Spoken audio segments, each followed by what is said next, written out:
ാണ് മാഷ് നമ്മോടൊപ്പം വന്നിരിക്കുന്നത്. അതുകൊണ്ട് സെഷൻ ഉടനെ തന്നെ ആരംഭിക്കുകയാണ്. നാടകത്തിൻ്റെ സെഷനിൽ വിനയകുമാർ മാഷും ചാക്കോ മാഷും നമ്മളോട് സംസാരിക്കാനുണ്ട്. 2 സെഷൻ ഒരേ സമയം നടക്കും.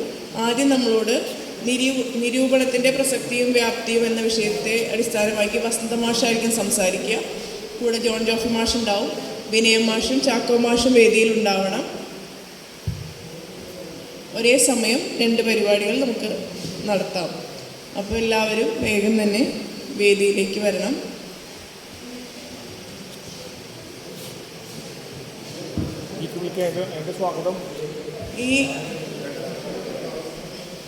ഈ സെഷന് സ്വാഗതം പറയാനായിട്ട് മാണിയംകുളം സുബ്രഹ്മണ്യനെ ഞാൻ വേദിയിലേക്ക് ക്ഷണിക്കുകയാണ്. ഒപ്പം അധ്യക്ഷത വഹിക്കാനായി ദർശനയെ വേദിയിലേക്ക് ക്ഷണിക്കുകയാണ്. നന്ദി പറയാനായി സുമാറോസിനെ വേദിയിലേക്ക് ക്ഷണിക്കും.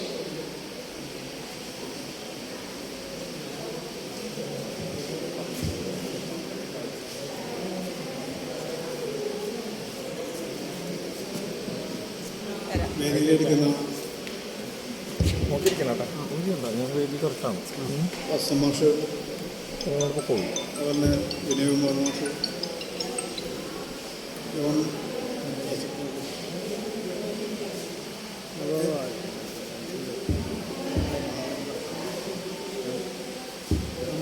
എല്ലാവരും അടുത്തടുത്തിരിക്കാനോ നമ്മുടെ വസ്ത്രം മാഷം തന്നെ. അപ്പോൾ നിങ്ങളെല്ലാവരും കസേരയിലേക്ക് അടുത്തടുത്തിരിക്കുകയാണെങ്കിൽ അതെ, പുറത്ത് നിൽക്കുന്നവരും വേദിയിലേക്ക് കടന്നിരിക്കണമെന്ന് താല്പര്യപ്പെടുന്നു.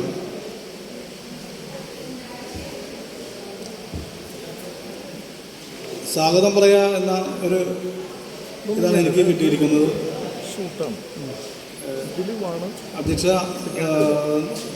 അധ്യക്ഷ ദർശന,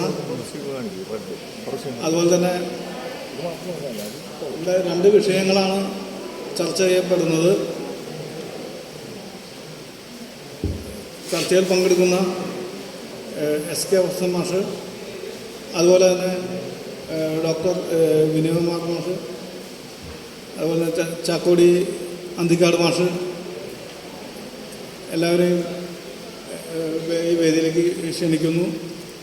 അതുപോലെ തന്നെ ഈ ക്യാമ്പിൽ പങ്കെടുക്കുന്ന എല്ലാ കവി സുഹൃത്തുക്കൾക്കും സ്വാഗതം പറഞ്ഞുകൊണ്ട്, ഒരിക്കൽ കൂടി വീണ്ടും സ്വാഗതം പറഞ്ഞുകൊണ്ട് ഞാൻ എൻ്റെ വാക്കുകൾ ഉപസംഹരിക്കുന്നു.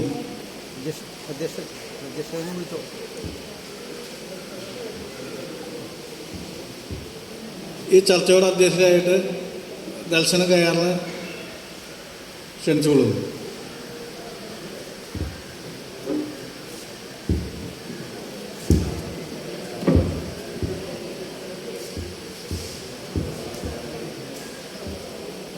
എല്ലാ പ്രിയപ്പെട്ടവർക്കും നമസ്കാരം.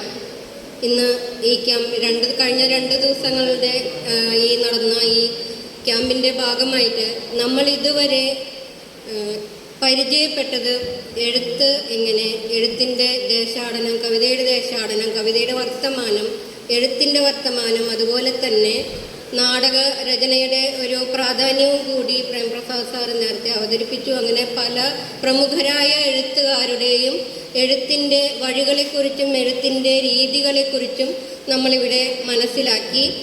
അതുപോലെ തന്നെ എഴുത്തുപോലെ തന്നെ ഏറെ പ്രാധാന്യമുള്ള ഒരു മേഖലയാണ് നിരൂപണവും.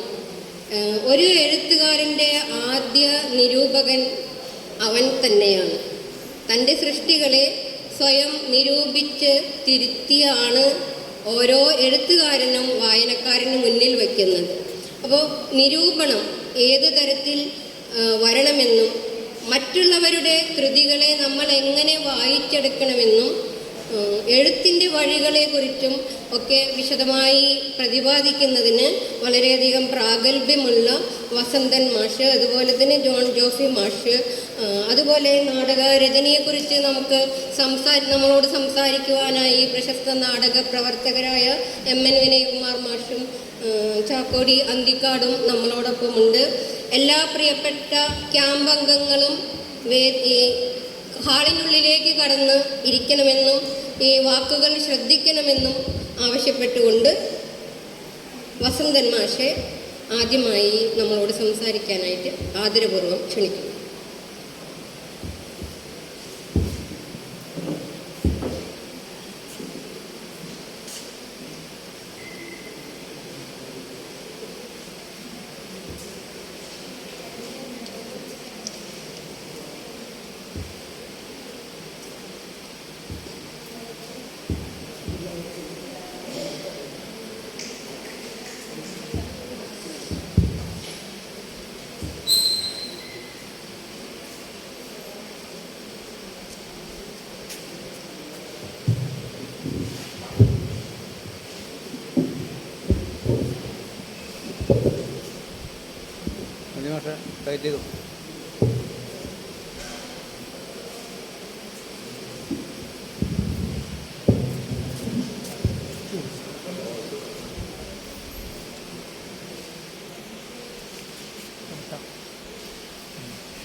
ക്യാമ്പുകളിൽ സാധാരണ ചർച്ചയ്ക്ക് വിധേയമാവാത്തൊരു പ്രമേയമാണ് വിമർശന സാഹിത്യം.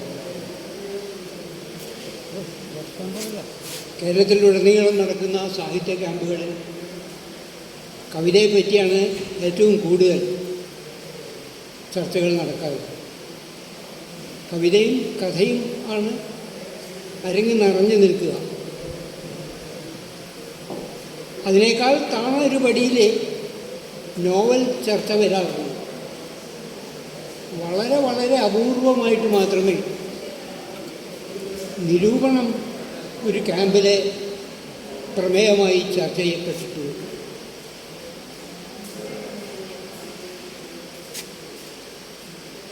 സാധാരണ നിരൂപണത്തെപ്പറ്റി ഒരു മോശം അഭിപ്രായം ആണ് നിലവിലുള്ളത്. സാഹിത്യത്തിൽ താല്പര്യമുള്ള കുട്ടികളൊക്കെ പണ്ട് ഇന്നും ഒരു 10-14 വയസ്സൊക്കെ ആകുമ്പോൾ കവിത എഴുതാനാണ് തുടങ്ങുന്നത്. കവിത എഴുതാനാണ് അവർ അഭിരമിക്കുന്നത്. കുറച്ച് കവിതയൊക്കെ എഴുതി കഴിയുമ്പോൾ മിക്കവാറും കുട്ടികൾക്ക് ബോധ്യമാവും ഇതെനിക്ക് പറ്റുന്നതല്ല എന്ന്. കുറച്ച് നല്ല കവിതകൾ വായിക്കുകയൊക്കെ ചെയ്യുമ്പോൾ ഇത് ഞാൻ കൂട്ടിയാൽ കൂടുന്നതല്ല, ഇതെൻ്റെ കുക്കൽ ഒതുങ്ങില്ല എന്ന് അവർക്ക് ബോധ്യം വരും. അതോടുകൂടി അവർ കവിത എഴുതുന്നില്ല. അങ്ങനെ ബോധ്യം വരാത്ത ആളുകൾ നമ്മളുടെ ഇടയിൽ ഇപ്പോഴും ഉണ്ട് കേട്ടോ. 10-45 കൊല്ലമായിട്ട് നിരന്തരം കവിത എഴുതിയിട്ടുള്ള ഒറ്റ നല്ലൊരു കൃതി പോലും എഴുതാത്ത ചില ആളുകൾ നമുക്കുണ്ട്. നമ്മളുടെ ഒരു ഭാഗ്യദോഷം എന്ന് വിചാരിക്കുക, അത്രേ അതിന് പറയാനുള്ളൂ. കവിതയിൽ തനിക്ക് ശോഭിക്കാനാവില്ല എന്ന് ബോധ്യമായി കഴിയുമ്പോൾ പിന്നെ കഥയിലേക്ക് കടന്നു വരും. അത് വളരെ വേഗം നിർത്തും. കാരണം കവിത വായിക്കുന്നതിനേക്കാൾ എളുപ്പമായിട്ട് അവർ മാധവിക്കുട്ടിയുടെയും അതുപോലെ തന്നെ MTയുടെയും കാക്കനാടിൻ്റെയും ഒക്കെ കഥകൾ വായിക്കാൻ തുടങ്ങും. അതോടുകൂടി അവർക്ക് വളരെ വേഗം ബോധ്യവും ഇതെനിക്ക് വിധിച്ചിട്ടില്ല. അങ്ങനെ ഓരോന്നിൽ നിന്ന് തെറ്റി തെറ്റി തെറ്റി അവസാനം വന്ന് നിൽക്കുന്നതാണ് സാഹിത്യ നിരൂപണം. പോളിറ്റിക്സിനെ പറ്റി നമ്മൾ ഇംഗ്ലീഷിലൊരു ചൊല്ലുണ്ട്. പോളിറ്റിക്സിനെ പറ്റി പറയുന്നത് ലാസ്റ്റ് റിസോർട്ട് ഓഫ് എ സ്കൗണ്ടർ എന്നാണ്. ഒരു തെമ്മാടിയുടെ അവസാനത്തെ അഭയകേന്ദ്രമാണ് രാഷ്ട്രീയം എന്ന് പറയുന്നത്. അതേപോലെ തന്നെ ഒരു സാഹിത്യ പ്രതിയുടെ അവസാനത്തെ അഭയകേന്ദ്രമാണ് നിരൂപണം എന്നാണ് പൊതുവെ കണ്ടെത്താറുള്ളത്.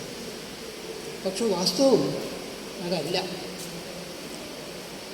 നിരൂപണത്തെപ്പറ്റി പറയുമ്പോൾ ശ്രദ്ധിക്കേണ്ട ഒരു കാര്യം, മലയാളത്തിൽ 2 വാക്കുകൾ പര്യായങ്ങൾ എന്നുള്ള നിലയിൽ നമ്മൾ ഉപയോഗിക്കാറുണ്ട്. വിമർശനവും നിരൂപണവും. ഇത് രണ്ടും പര്യായ പദങ്ങളായിട്ട് തന്നെ ഉപയോഗിക്കാറുണ്ട്. അതുകൊണ്ട് കുഴപ്പമൊന്നുമില്ല. പക്ഷേ എനിക്കതിൽ ഇഷ്ടപ്പെട്ട പദം വിമർശനം. അർത്ഥവ്യത്യാസം ഉണ്ടായിട്ടൊന്നുമല്ല. ഈ വിമർശനം എന്ന പദത്തിന് വിശേഷേണ മർശനം ചെയ്തത് എന്നാണ് വാക്കിനർത്ഥം.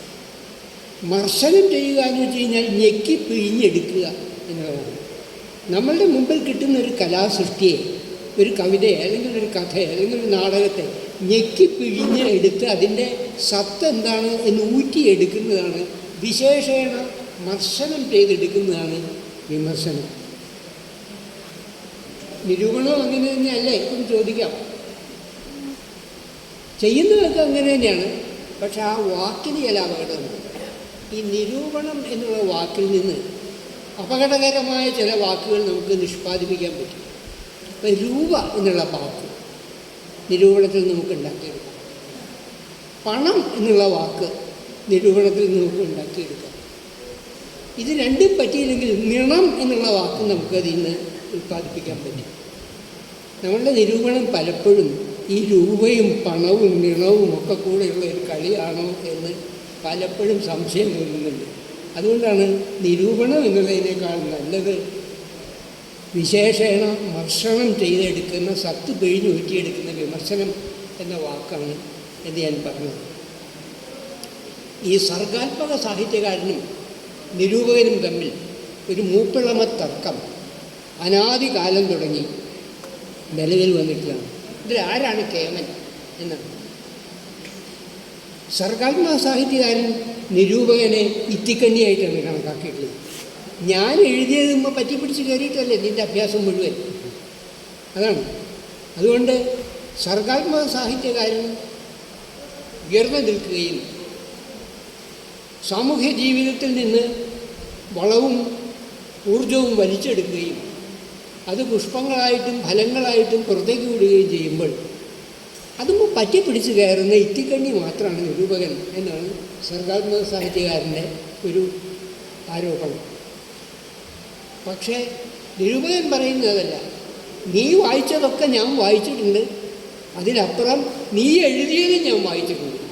അതുകൊണ്ട് വായനയുടെ ബലം എനിക്കാണ് കൂടുതൽ, അതുകൊണ്ട് ഞാൻ പറയുന്നതാണ് ശരി. അങ്ങനെ ഒരു ഗ്രേഡ് കൂടുതലാണ് നിരൂപകന് എന്നാണ് നിരൂപകന്മാരുടെ ഊറ്റം കൊള്ളൽ. എന്തായാലും ശ്രദ്ധിക്കേണ്ട ഒരു കാര്യം, നിരൂപകനും എഴുത്തുകാരനും തമ്മിൽ ഒരു ശീതസമരം ആരംഭകാലം തുടങ്ങി തന്നെയാണ്. മൂപ്പിളമ തർക്കം അത് മാറ്റാൻ പറ്റില്ല. ആരാണ് ഇതിൽ കേമൻ എന്നുള്ളൊരു ചോദ്യം.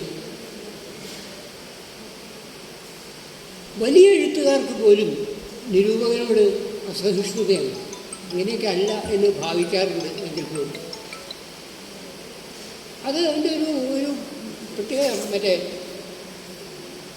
വളരെ പ്രശസ്തനായ ഒരു ജർമ്മൻ കവി ഉണ്ടായിരുന്നു. കവിയും നാടകകൃത്തും ആയിട്ടുള്ള ഗെയ്റ്റെ, ഫാസ്റ്റ് എന്ന പേരായ നാടകം എഴുതിയിട്ടുള്ള ജർമ്മനിയിലെ ഷേക്സ്പിയർ എന്ന് പറയാവുന്ന ഗെയ്റ്റെ, അദ്ദേഹത്തിൻ്റെ ഫാസ്റ്റ് എന്നുള്ള നാടകം ലോകപ്രസിദ്ധമായിട്ടുള്ള നാടകങ്ങളുടെ കൂട്ടത്തിലൊന്നാണ്.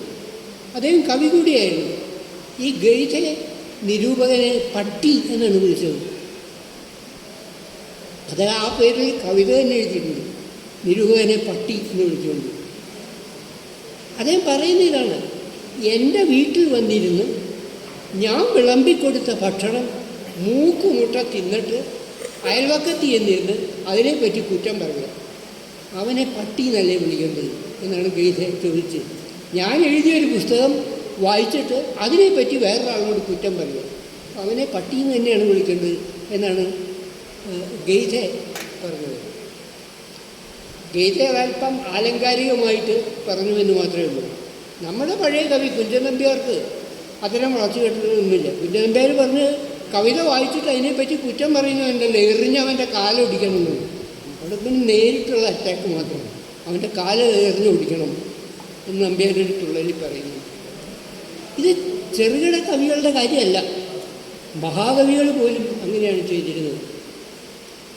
കാളിദാസന് നിരൂപകനെ പേടിയായിരുന്നു എന്ന് പറഞ്ഞാൽ പിന്നെ നമുക്ക് മറ്റു കവികളെപ്പറ്റി പറയേണ്ട കാര്യമില്ലല്ലോ. കാളിദാസൻ്റെ ഏറ്റവും പ്രസിദ്ധമായ കാവ്യമാണ് മേഘദൂതം. ആഷാഢമാസത്തിൻ്റെ ആരംഭത്തിൽ വിന്ധ്യപർവ്വതത്തിൻ്റെ പ്രാന്തപ്രദേശങ്ങളിൽ താമസിക്കുന്ന ഒരു യക്ഷൻ വടക്കോട്ട് പോകുന്ന കാർമേഘത്തെ കണ്ടപ്പോൾ ഹിമാലയ പ്രാന്തങ്ങളിൽ വിരഹിണിയായിരിക്കുന്ന തൻ്റെ പത്നിക്ക് ആ മേഘത്തിൻ്റെ അടുത്ത് ഒരു സന്ദേശം കൊടുത്തയക്കുന്നതാണ് മേഘസന്ദേശം എന്ന കാവ്യത്തിൻ്റെ പൊരുൾ. ആ കാവ്യം ആഷാഢസ്യ പ്രഥമ ദിവസേ മേഘം അശുഷ്ടസാനും വപർക്രീഡാപരിണിതഗജ പ്രേക്ഷണീയം നിദർശ എന്നാണ് കാവ്യം തുടങ്ങുന്നത്. മഞ്ഞു മൂടിക്കിടക്കുന്ന വലിയ കൊടുമുടിയുടെ ഏതാണ്ട് മധ്യഭാഗത്ത് കാർമേഘങ്ങൾ വന്നിങ്ങനെ തൊട്ട് ഉരുമുന്നത് കാണുമ്പോൾ ഒരു മതയാന കൊമ്പ് കുത്തി കളിക്കുന്ന പോലെയാണ് ഇയാൾക്ക് തോന്നുന്നത്. ആ മേഘത്തിൻ്റെ അടുത്തൊരു സന്ദേശം വടക്കോട്ട് കൊടുത്തയക്കുകയാണ് ചെയ്യുന്നത്. ഈ വടക്കോട്ട് കൊടുത്തയക്കുന്നതിൻ്റെ ഒരു പ്രത്യേകതയുണ്ട്. സിന്ധുഗംഗാ സമതല മുഴുവൻ, അതായത് ഇപ്പോഴത്തെ നമ്മുടെ UP ബീഹാർ പ്രദേശങ്ങളാണ്, അവിടെ മുഴുവൻ ഒടിയ വേനലിൽ ഭൂമി ചുട്ട് പഴുത്ത് കിടക്കുകയാണ്. അപ്പോഴാണ് മഴയെ സൂചിപ്പിച്ചുകൊണ്ട് ആദ്യത്തെ കാർമേഘം വടക്കോട്ട് പോകുന്നത്.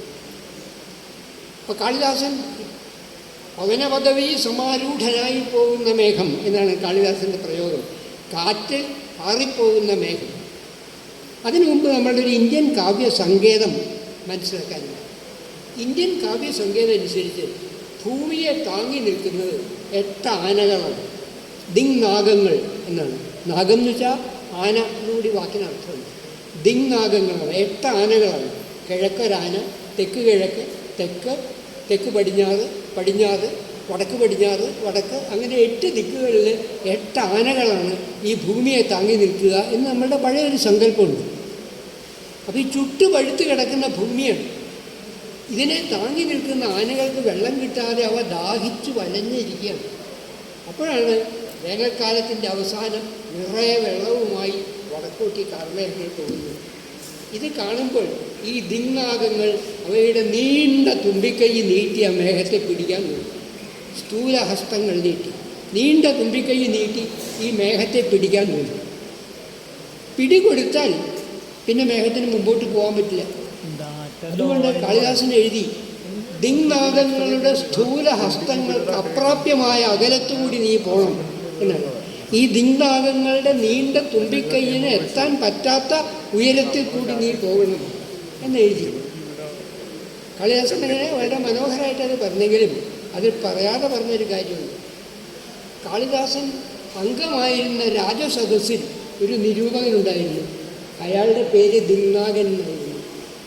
ദിങ്നാഗൻ്റെ കയ്യിൽ പെടാണ്ട് വേണം നീ പോവാൻ എന്നാണ് പറഞ്ഞത്. അയാളുടെ കയ്യിൽ കിട്ടിക്കഴിഞ്ഞാൽ എന്തിനേയും അയാൾ തകർക്കും. അതുകൊണ്ട് ദിങ്നാഗൻ്റെ കയ്യിൽ പെടാത്ത അകലത്തുകൂടി നിങ്ങൾ പൊക്കോളൂ എന്നാണ് മേഘത്തെ കാളിദാസൻ ഉപദേശിച്ചത്. ഞാൻ വിശദീകരിക്കാൻ ശ്രമിച്ച കാര്യം ഇതാണ്. കാളിദാസനെ പോലെ മഹാനായ ഒരു കവിക്ക് പോലും ദിങ്നാഗനെ പോലെയുള്ളൊരു നിരൂപകനെ അല്പം ഒരു പേടിയായിരുന്നു. അതുകൊണ്ടാണ് അയാളുടെ കയ്യിൽ പെടാണ്ട് പൊക്കോളൂ എന്ന് പറയുന്നത്. ഈ എന്തിനാണ് നിരൂപണം? അത് വളരെ മൗലികമായിട്ടുള്ളൊരു ചോദ്യമാണ്. എന്തിനാണ് ഒരു നിരൂപണം? ഞാനൊരു കൃതി വായിക്കുന്നു, എനിക്ക് മനസ്സിലാവുന്ന പോലെ അത് ആസ്വദിക്കുന്നു. അതിന് മറ്റൊരാളുടെ ഇടവേള എന്തിനാണ്? അത് വളരെ പ്രധാനപ്പെട്ടൊരു ചോദ്യമാണ്. അത് ആവശ്യമുണ്ട്.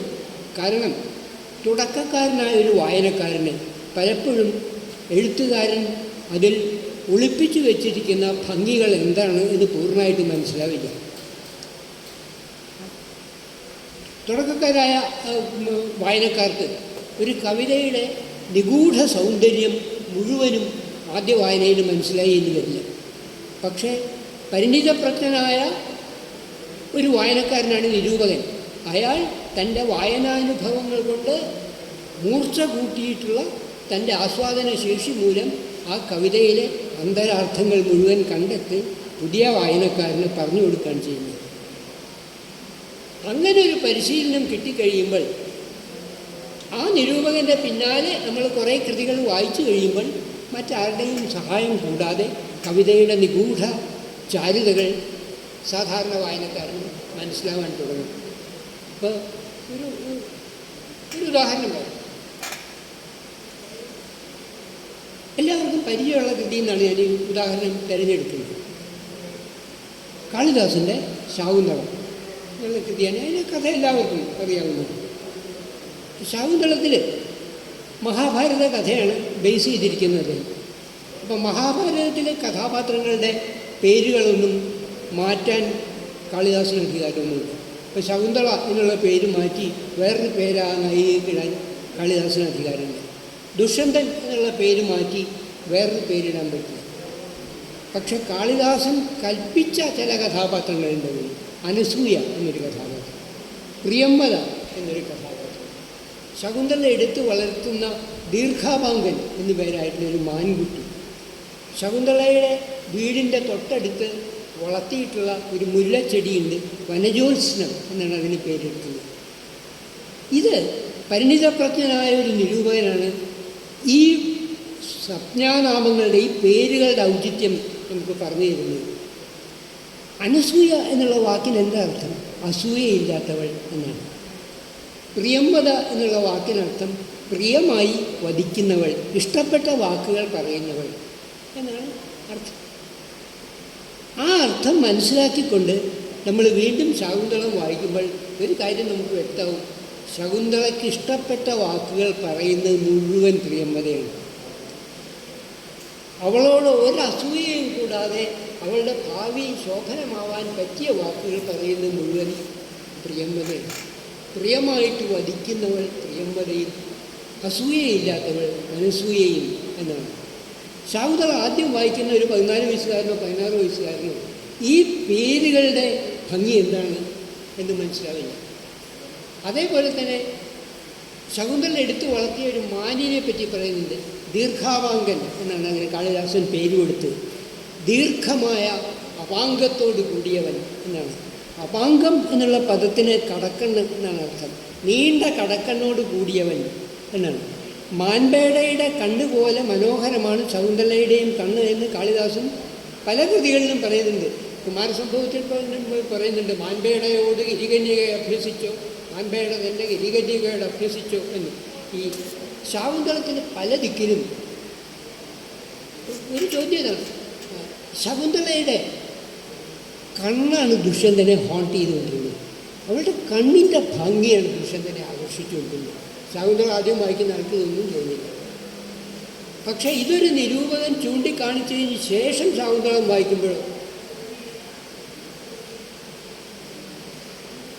ആദ്യ രംഗത്തിൽ തന്നെ മാനിൻ്റെ കണ്ണുപോലെ മനോഹരമായിട്ടുള്ള കണ്ണുകളോട് കൂടിയവളാണ് ഈ ശകുന്തള എന്ന് പറയുന്നുണ്ട്.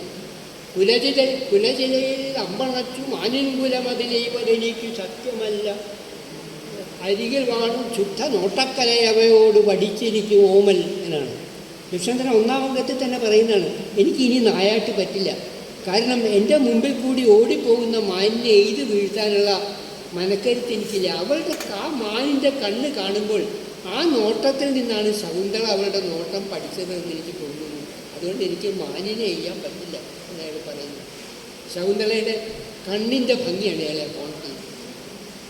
5-ാം അംഗത്തിൽ വെച്ച് ശകുന്തളയെ നിരസിക്കുമ്പോൾ ഉൽപക്ഷണപ്രകരങ്ങളാം നയനയോരർത്ഥഗ്രഹത്തെ തടഞ്ഞ് ഉൽപ്പന്നസ്ഥിതിയായ ബാഷ്പം ഉദിതസ്ഥൈര്യം നിയന്ത്രിച്ച നീ എന്നിട്ട് കഴിഞ്ഞിട്ട് 5-ാം അംഗത്തിൽ വരുമ്പോൾ ചിന്തും രുഷാ മിഴിചുവന്ന് അധികം വളർന്നതൻ ചിരിയാൽ മദനജാപം ഉടിച്ചിടുന്നു എന്ന് പറയുന്നുണ്ട്.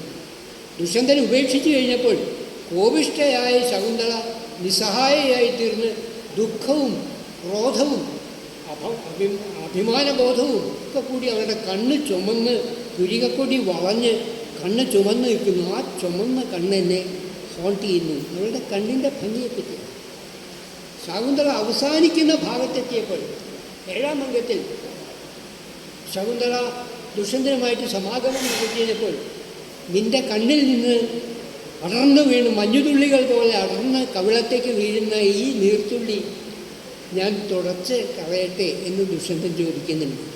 തുടക്കവും മധ്യത്തിലും ഒടുക്കവും ശകുന്തളയുടെ കണ്ണിൻ്റെ ഭംഗിയാണ് ദുഷ്യന്തനെ ഹോണ്ട് ചെയ്തിട്ടുള്ളത്. ഇത് എനിക്ക് ബോധ്യം ആയത് വയലാറിൻ്റെ പാട്ട് വായിച്ചപ്പോഴാണ്. നിൻ പ്രിയ സഖിയുടെ ചഞ്ചല മിഴിയുടെ നിത്യകാമുകനല്ലോ ഞാൻ എന്ന് വയലാർ എഴുതുന്നു.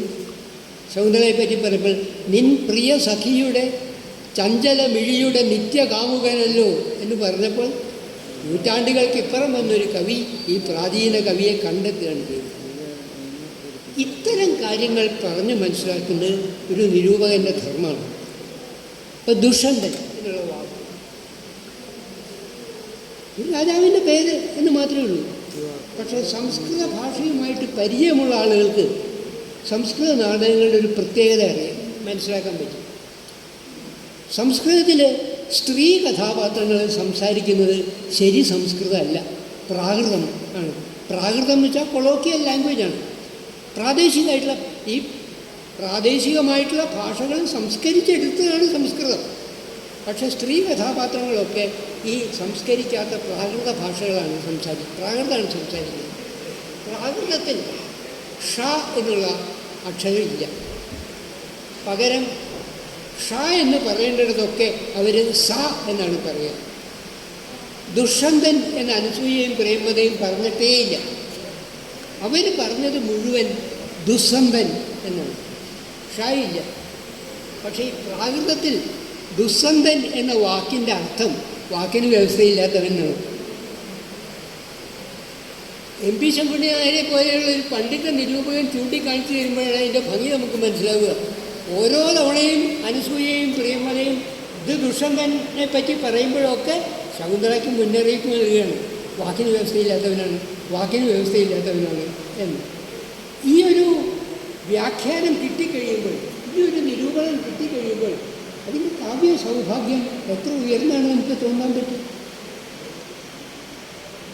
ഏറ്റവും പ്രശസ്തമായി എത്രയോ ആളുകൾ വായിച്ചിട്ടുള്ള കൃതിയാണ്.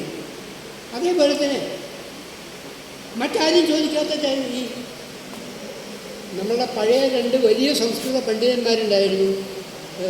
കൊച്ചിയിലെ പരീക്ഷത്ത് തമ്പുരാൻ, അദ്ദേഹത്തിൻ്റെ സദസ്യനായ രാമപിഷാരടി, ഇവർ 2 പേരും കൂടി ശാകുന്തളത്തിന് സംസ്കൃതത്തിൽ വലിയൊരു വ്യാഖ്യാനം എഴുതിയിട്ടുണ്ട്. ആ വ്യാഖ്യാനത്തിൽ പരീക്ഷത്ത് തമ്പുരാൻ ചോദിക്കുന്ന ഒരു ചോദ്യമുണ്ട്, ശകുന്തളയുടെ നിറം എന്തായിരുന്നു? ശാകുന്തളം വായിച്ചിട്ട് ആരെങ്കിലും ചോദ്യം ചോദിച്ചിട്ടുണ്ട്, ശകുന്തളയുടെ നിറം എന്തായിരുന്നു? തമ്പുരാൻ പറയുന്ന കറുപ്പ് നിറമായിരുന്നു, കറുപ്പായിരുന്നു അവളുടെ നിറം എന്നാണ്. അതിന് അദ്ദേഹത്തിന് യുക്തിയുണ്ട്. ദുഷ്യന്തൻ അവളെ ആദ്യം കാണുന്നത് കനത്ത കുടങ്ങളിൽ വെള്ളം മുക്കിക്കൊണ്ടുവന്നിട്ട് ചെടികൾക്ക് നനയ്ക്കുന്നതാണ്. ഇങ്ങനെ ഇത്രയും സുന്ദരിയായിട്ടുള്ള ഒരു പെൺകുട്ടിയെ കൊണ്ട് ഈ ഭാരിച്ച് ജോലി ചെയ്യിക്കുന്നത് നീലോൽപ്പലത്തിൻ്റെ ഇതളുകൊണ്ട് ചമത മുറിക്കുന്ന പോലെയാണ് എന്നാണ് കാളിദാസൻ എഴുതിയത്. നീലോൽപ്പലം കരിങ്കുവളം ആണ്, കരിങ്കുവളത്തിൻ്റെ ഇതളുകൊണ്ട് ചമത മുറിക്കുന്ന പോലെയാണ് എന്ന് പറഞ്ഞു. ചമത വളരെ കട്ടിയുള്ളൊരു മരമാണ്. പക്ഷേ സംസ്കൃതത്തിൻ്റെ കാവ്യസങ്കേതം അനുസരിച്ച് മാർദ്ദവം ഏറ്റവും കൂടുതൽ നീലോൽപ്പലത്തിനല്ല, ശിരീഷത്തിനാണ്. ശിരീഷം എന്നൊരു നെന്മേനിവാകപ്പൂവിനാണ്. ഇത് കാളിദാസന് അറിയാം. ഇവളുടെ ശരീരത്തിൻ്റെ മാർദ്ദവത്തെപ്പറ്റി സൂചിപ്പിക്കാനായിരുന്നുവെങ്കിൽ ശിരീഷം എന്നാണ് കാളിദാസൻ ഉപയോഗിക്കുമായിരുന്നത്. പക്ഷെ അതല്ല ഉപയോഗിച്ചത്, നെന്മേനിവാക എന്നാണ് ഉപയോഗിച്ചത്. അതിൻ്റെ അർത്ഥം മിനുസമുള്ള ഉടലാണെങ്കിലും കറുത്ത നിറത്തോട് കൂടിയവളാണ് എന്നാണ് പറയുന്നത്. ഇത് ഒരുപാട് കൃതികൾ വായിച്ചു പഠിച്ച ഒരാൾക്ക് മാത്രമേ അതിൻ്റെ ഉള്ളിലേക്ക് അങ്ങനെ കടന്നു ചെല്ലാൻ പറ്റുള്ളൂ. ഉപരിപ്ലവമായ ആദ്യ വായനയിൽ ഒരു പുതിയ വായനക്കാരൻ ഇതൊന്നും മനസ്സിലായി എന്ന് വരില്ല. പക്ഷേ ഇത്തരം ഒരു നിരൂപകൻ്റെ കൂടെ നമ്മൾ നടന്നു കഴിഞ്ഞാൽ കാവ്യാത്മാവിലേക്ക് എങ്ങനെ കടന്നു പോകും എന്ന് നമുക്ക് ഒരുപാട് ഉദാഹരണങ്ങൾ നമുക്ക് പറയാൻ പറ്റുന്നുണ്ട്. വനജോത്സ്ന എന്താ വനജോത്സ്ന എന്ന് വെച്ചാൽ ജ്യോത്സ്ന നിലാവാണ്, കാട്ടിലെ നിലാവ് എന്നാണ് അർത്ഥം വനജോത്സ്ന എന്നുള്ള പദത്തിന്. കാട്ടിൽ ആണ് ശകുന്തള താമസിക്കുന്നത്. അവിടെ മുഴുവൻ ഇലച്ചാർത്തുകളും മരങ്ങളുമാണ്. അതുകൊണ്ട് കടൽപ്പുറത്ത് നിലാവ് പരക്കുന്ന പോലെയല്ല അവിടെ നിലാവ് പരക്കുക. ഈ ഇലകളുടെ മറവിലൂടെ നിലാവിൻ്റെ ഓരോ കിരണങ്ങൾ ഇങ്ങനെ വീഴുകയുള്ളൂ. നമ്മളുടെ വീട്ടുമുറ്റത്ത് നട്ടു വളർത്തുന്ന മുല്ലയിൽ പൂവുണ്ടാവുന്നത് എങ്ങനെയാണ്? അവിടെ ഇവിടെയൊക്കെ വെളുത്ത ഓരോ തുള്ളികൾ പോലെയാണ് ഈ പൂവുണ്ടാവുന്നത്. അപ്പോൾ വനത്തിലെ ഇലച്ചാർത്തിനുള്ളിലൂടെ അരിച്ച് നിലത്ത് വീഴുന്ന നിലാവിൻ്റെ കൂമ്പാരം പോലെയാണ് വനജോത്സ്ന എന്നീ മുല്ലവള്ളിക്ക് പേരിട്ടത് എന്നതാണ്. ഒരു വാക്ക് ഉപയോഗിക്കുന്നത് അത് എന്തുമാത്രം ഔചിത്യം പാലിച്ചിരുന്നു എന്നുള്ളതാണ് നമുക്ക് ശ്രദ്ധിക്കാനുള്ളത്. ഇങ്ങനെ കാവ്യത്തിൻ്റെ ഉള്ളിൽ ലയിച്ചിരിക്കുന്ന കാര്യങ്ങളെ വിശേഷണം മർഷണം ചെയ്ത് ഞെക്കി പിഴിഞ്ഞെടുക്കുകയാണ് വിമർശനം ചെയ്യുന്നത്. അതാണ് ഒരു വിമർശകൻ്റെ ധർമ്മവും ചെയ്യുന്നത്. മലയാളത്തിൽ എനിക്ക് തോന്നുന്നത് 2 കവികളാണ് ഇതിൽ അസാമാന്യമായ വൈദഗ്ധ്യം കാണിച്ചിട്ടുള്ളത്. ഒന്ന് വള്ളത്തോളും മറ്റൊന്ന് വൈലോപ്പിള്ളിയും. ഇത്രയും ഒരു വാക്കുപയോഗത്തിൻ്റെ കാര്യത്തിൽ ശ്രദ്ധിച്ചിട്ടുള്ള വേറെ കവി എൻ്റെ ഒരു വായനാ പരിചയത്തിൽ ഇല്ല. മറ്റു പല കവികളുടെയും ചില വരികളിലൊക്കെ അത് നമുക്ക് കണ്ടെത്താൻ പറ്റും. പക്ഷെ ഉടനീളം തൻ്റെ രചനയിൽ ഈ പദശുദ്ധിയെപ്പറ്റി, ഔചിത്യത്തെപ്പറ്റി ശ്രദ്ധിച്ചിട്ടുള്ള മറ്റു കവികളുണ്ട് എന്നെനിക്ക് തോന്നുന്നില്ല. ഞാൻ ഈ സിദ്ധാന്തം പറയുന്നതിനേക്കാൾ കാര്യങ്ങൾ മനസ്സിലാകാൻ എളുപ്പം ഉദാഹരണമായതുകൊണ്ടാണ് പറയുന്നത്. വള്ളത്തോളിൻ്റെ പ്രസിദ്ധമായിട്ടുള്ള ഒരു കവിതയുണ്ട്, കിളിക്കൊഞ്ചൽ എന്ന പേരായിട്ട്. പക്ഷേ കുറേ പേരെങ്കിലും അത് വായിച്ചിട്ടുണ്ടാവും എന്ന് ഞാൻ പ്രതീക്ഷിക്കുന്നു. കിളിക്കൊഞ്ചൽ എന്നാണ് കവിതയുടെ പേര്. ആ ടൈറ്റിൽ ഓർമ്മ വരണമെങ്കിൽ അതിലെ എല്ലാവരും കേട്ടിട്ടുള്ള 2 വരിയില്ല നിങ്ങൾക്ക് ഓർമ്മ വരും. ബന്ധുര കാഞ്ചന കൂട്ടിലാണെങ്കിലും ബന്ധനം ബന്ധനം തന്നെ പാടി. ഈ കിളിക്കൊഞ്ചലിലെ വരിയാണ്. അതിൽ കഥ വായിച്ചിട്ടുള്ള ആളുകൾക്ക് ഓർമ്മയുണ്ട്. ചുരുക്കി പറയാം. 5 വയസ്സായ സീത അവളുടെ ഉദ്യാനത്തിൽ ഓടിക്കളിച്ചുകൊണ്ട് നിൽക്കുമ്പോൾ എവിടുന്നോ 2 തത്തകൾ വന്നു. ആ തത്തകൾക്ക് സംസാരിക്കാം. അവ ഇങ്ങനെ സംസാരിക്കുന്നത് കേട്ടപ്പോൾ സീതയ്ക്ക് അത്ഭുതമായി. എന്ത് ഭംഗിയായിട്ടായി പക്ഷികൾ പറഞ്ഞ് എനിക്കിതിനെ വേണം എന്ന് പറഞ്ഞു. എങ്ങനെയൊക്കെയോ ദാസിമാർ ഓടിപ്പോയി ആ കിളികളെ പിടിച്ചുകൊണ്ടുവന്ന് കൂട്ടിലിട്ടു, സ്വർണ്ണക്കൂട്ടിലിട്ടു. ആവു വിശപ്പില്ലേ കാച്ചിയ പാലിത തൂവെള്ളിക്കിണ്ണത്തിൽ തേൻകുഴമ്പും എന്നൊക്കെ പറഞ്ഞ് സീത പരിഹരിക്കുകയാണ്. പക്ഷെ ഭീതിയുള്ള ആകാശം ചുറ്റുമ ജീവികൾ ഭീതി പൂണ്ട് അന്യോന്യം നോക്കി വീണ്ടും ബന്ധുര കാഞ്ചന കൂട്ടിലാണെങ്കിലും ബന്ധനം ബന്ധനം തന്നെ പാലിക്കുന്നത്. ഇവളെ പലതവണ നിർബന്ധിച്ചു കഴിഞ്ഞപ്പോൾ ആ തത്തകൾ ഇവിടെ എന്തെങ്കിലും സംസാരിക്കൂ എന്ന് പറഞ്ഞപ്പോൾ ഈ തത്തകൾ സംസാരിക്കാൻ തുടങ്ങി. അവർക്കാകെ സംസാരിക്കാൻ അറിയാവുന്ന കാര്യം എന്താണ്? വാൽമീകിയുടെ ആശ്രമത്തിൽ നിന്നാണ് ഈ പക്ഷികൾ വന്നിട്ടുള്ളത്. ഭാവി കണ്ട മുനി തീർത്ത രാമായണം ആ വിഹംഗേന്ദ്രർക്ക് കേട്ടറിയാം. പ്രൗഢിമത്താമതിൽ നിന്നിട്ടു പദ്യങ്ങൾ പാടിനാൾ സീതയ്ക്ക് കേൾപ്പാനവർ. രാമായണം ഈ പക്ഷികൾ കേട്ട് പഠിച്ചിട്ടുണ്ട്. ഇവരും സീതയുടെ നിർബന്ധം കൊണ്ടപ്പോൾ ആ രാമായണം കഥകൾ പറയാൻ തുടങ്ങി. ഒരു കഥ പറയാൻ പക്ഷികളോട് ആവശ്യപ്പെട്ടു കഴിഞ്ഞപ്പോൾ താനതിന് കഥാപാത്രമാവുന്ന ഈ 5 വയസ്സുകാർ വിചാരിച്ചിട്ടേ ഇല്ല. അവർക്ക് ചുണ്ടി വന്നു, ദേഷ്യം വന്നു. ഈ തത്തയെ ശകാരിപ്പിക്കണം, അമ്മയെ വിളിച്ചുകൊണ്ടുവന്ന് ഈ തത്തയെ ശകാരിപ്പിക്കണം എന്ന് ഓടി അമ്മയുടെ അടുത്തേക്ക് പോവുകയാണ്. ഒരു പൊൻപൂവ് കാറ്റിൽ പറക്കും പോലെ എന്നാണ് വള്ളത്തോൾ എഴുതിയിട്ടുള്ളത്. ഒരു ചെമ്പകപ്പൂവ് കാറ്റിൽ പറക്കുന്ന പോലെയാണ് ഈ 5 വയസ്സുകാരി ഓടി അമ്മയുടെ അടുത്തേക്ക് എന്ന് വിളിച്ചുകൊണ്ടിരിക്കുകയാണ് അമ്മ. ഇവൾ ഉദ്യാനത്തിൽ കളിക്കാൻ പോയിരുന്നു.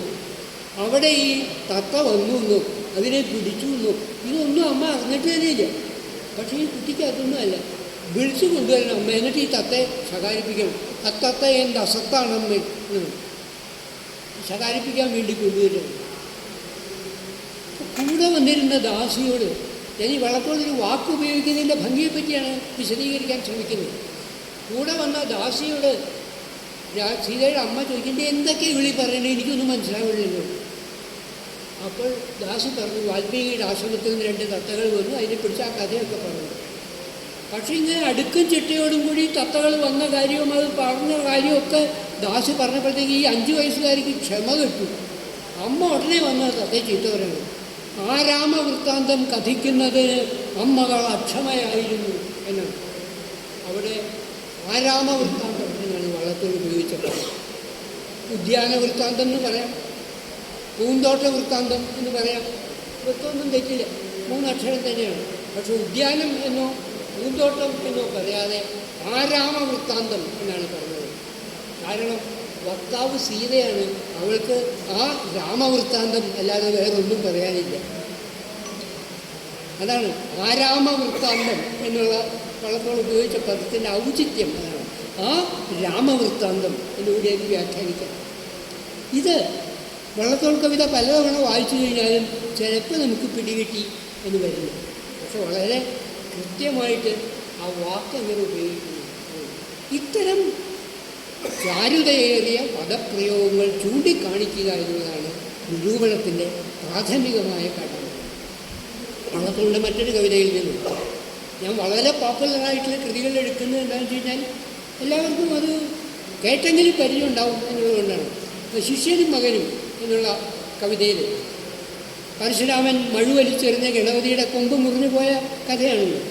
ആ ഗണപതിയുടെ കൊമ്പൊന്നു പോയി ചൊരയിലാണ്ട് നിൽക്കുന്ന ഗജാസ്യനെ ആണ് കാണുന്നത്. അവിടെ പാർവതി കോപിച്ച് ശിവനോട് പറയുന്നൊരു ഭാഗമുണ്ട്. ഉടൻ മഹാദേവി ഇടത്തു കൈയാൽ അഴിഞ്ഞ വാർവും കുഴലൊന്നുതുക്കി ജ്വലിച്ച കൺകൊണ്ടൊരു നോക്കി പാർശ്വസ്ഥനാകും പതിയോടുരച്ചു എന്നത്. പരിഭ്രമത്തിൽ ഓടി വരുമ്പോൾ കെട്ടിവെച്ച മുടി അഴിഞ്ഞിട്ടുണ്ട്. അത് ഇടത്തെ കൈകൊണ്ട് ഇങ്ങനെ ഒന്ന് ചുറ്റി കെട്ടി. ഉടൻ മഹാദേവി ഇടത്ത് കൈയാൽ അഴിഞ്ഞ വാർവും കുഴലൊന്നുതുക്കി ജ്വലിച്ച കൺകൊണ്ടൊരു നോക്കി. ഒരൊറ്റ നോട്ടം ശിവൻ നോക്കിയപ്പോൾ കാലം ഭസ്മായതാണ്. ആ ശിവനെ ഭസ്മാക്കുന്ന മട്ടിലാണ് ജ്വലിച്ച കൺകൊണ്ടൊരു നോക്കി പാർശ്വസ്ഥനാകും പതിയോട് ഉരച്ചു എന്നാണ്. പതിയോട് പറഞ്ഞു എന്നല്ല, പതിയോട് ഉരച്ചു എന്നാണ്. കാരണം ഈ ഉരയ്ക്കലാണ് അപ്പുറത്ത് ജ്വലിക്കലായിട്ട് വന്നത്. ജ്വലിച്ച കൺകൊണ്ടൊരു നോക്കി പാർശ്വസ്ഥനാകും പതിയോട് ഉരച്ചു എന്നാണ്. ജ്വലിക്കണമെങ്കിൽ ഈ ഉരയ്ക്കൽ വേണം. ഇവിടെ ആ രണ്ട് പദങ്ങൾ കൂട്ടിച്ചേർക്കുന്നതിൻ്റെ ഔചിത്യമാണ് നമ്മൾ കണ്ടെത്തുന്നത്. ഇങ്ങനെ ആണ് പൗരസ്ത്യ നിരൂപകൻ നമ്മൾ ഈ നിരൂപകൻ ചെയ്യുന്നത്. കാവ്യത്തിൻ്റെ സാധാരണ തുടക്കക്കാരനായ വായനക്കാരന് മനസ്സിലാക്കാൻ പറ്റാത്ത ചാരുതകൾ മനസ്സിലാക്കി കൊടുക്കുക എന്നുള്ളതാണ്. അതേപോലെ തന്നെ ഒരു പ്രത്യേകത കൂടി പറയുന്നു നിരൂപണത്തെ സംബന്ധിച്ചിടത്തോളം എന്നുള്ളത്.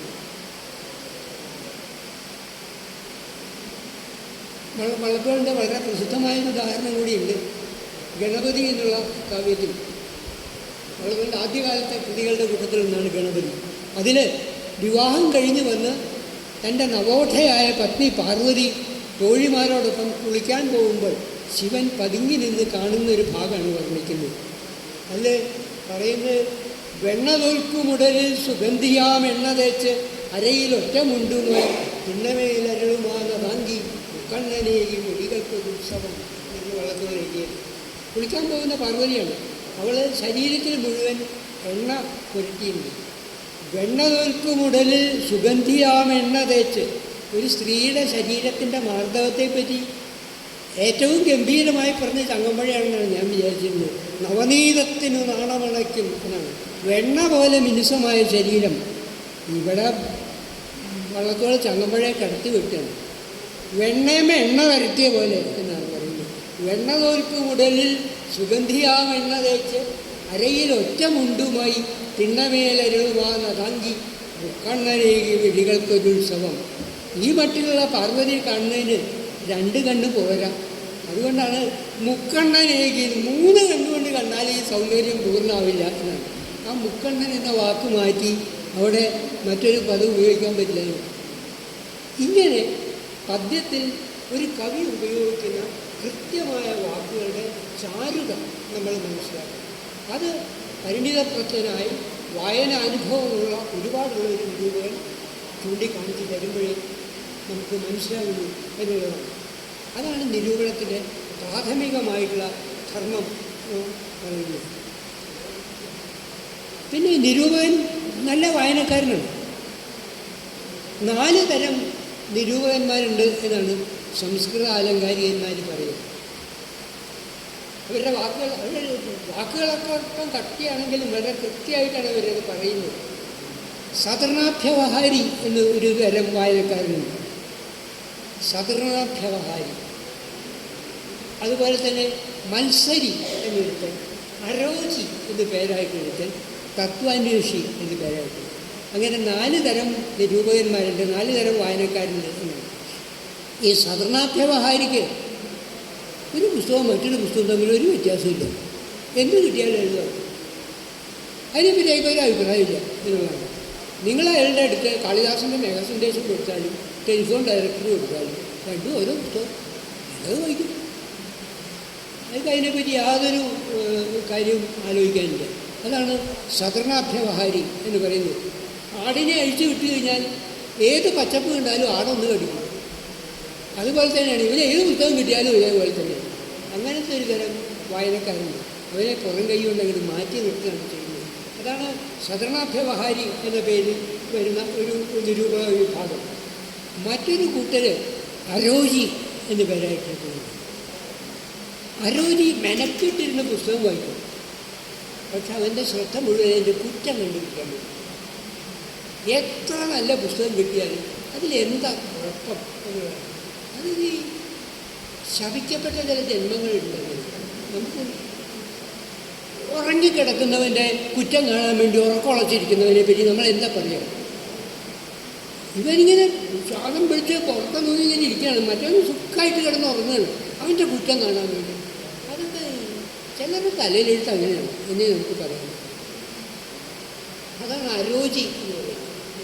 മത്സരി എന്ന് പേരായിട്ട് വരുന്നത്. അവൻ കൃതി ശരിക്കും വായിക്കും, മനസ്സിലാക്കും, നല്ല കാര്യങ്ങളൊക്കെ പറയും, മനസ്സിലാക്കും. പക്ഷെ നല്ല കാര്യങ്ങളൊന്നും ഒരാളോടും പറയില്ല. മറ്റൊരാളെ പറ്റി ഒരു നല്ല വാക്ക് പറയുന്നതിനേക്കാൾ ഭേദ ആത്മഹത്യയാണ് എന്ന് വിചാരിക്കുന്ന ചില ആൾക്കാർ. അതാണ് അവനത് മിണ്ടില്ല. അങ്ങനെ വരുന്ന ഒരു മത്സരി എന്നാണ് പറയുന്നത്.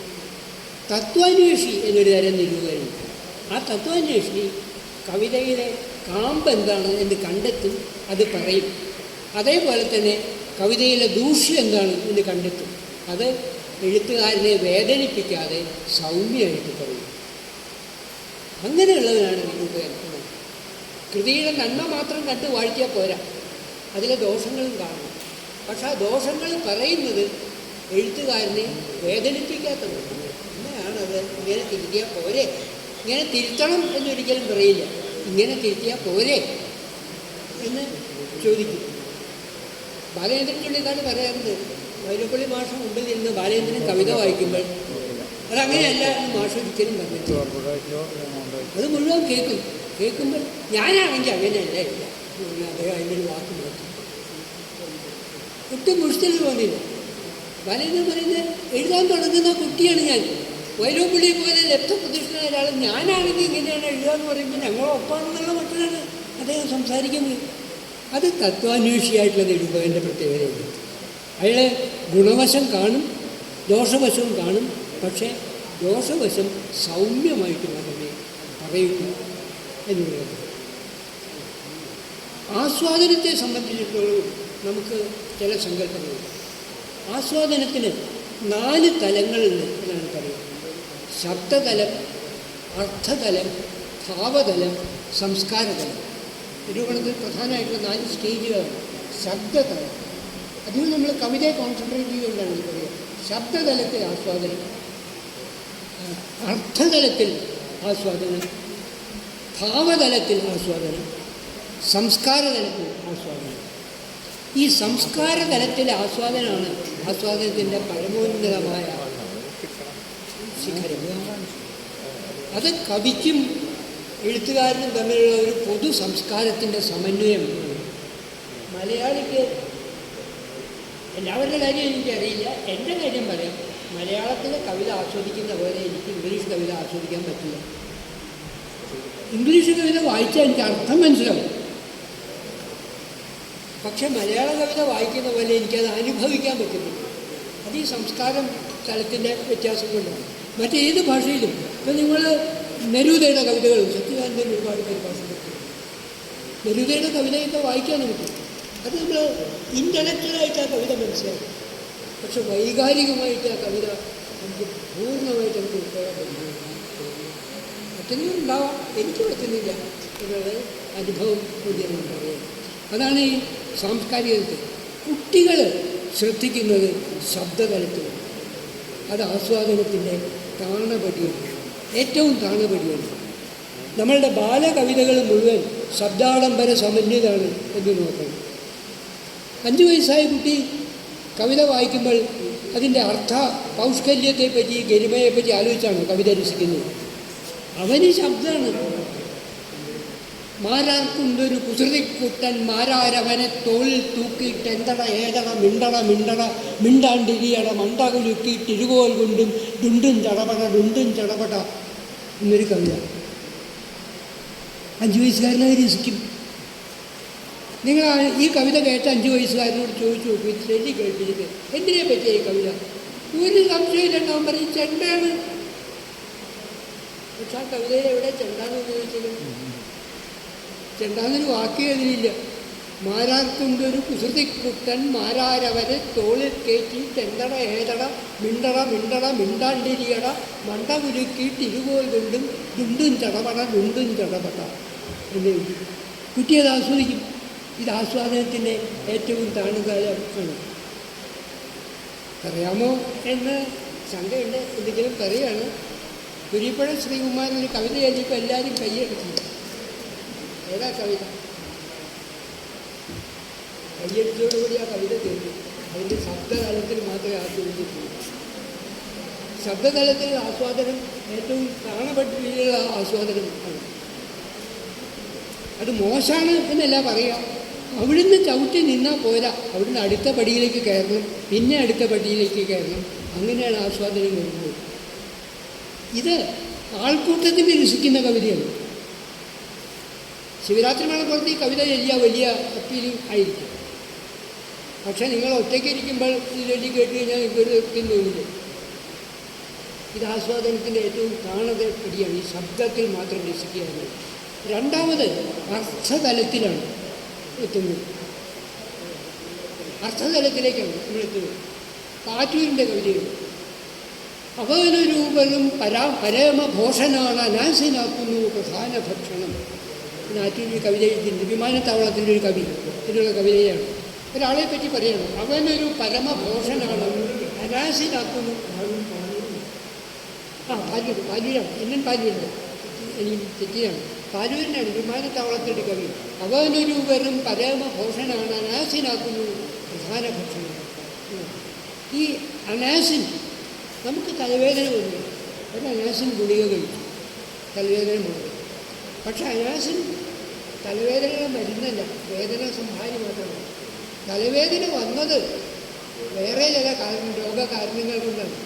ആ കാരണങ്ങളല്ല നമ്മൾ ചികിത്സിക്കുന്നത്. തൽക്കാലം വേദന മാറ്റി ചെയ്യുന്നത്.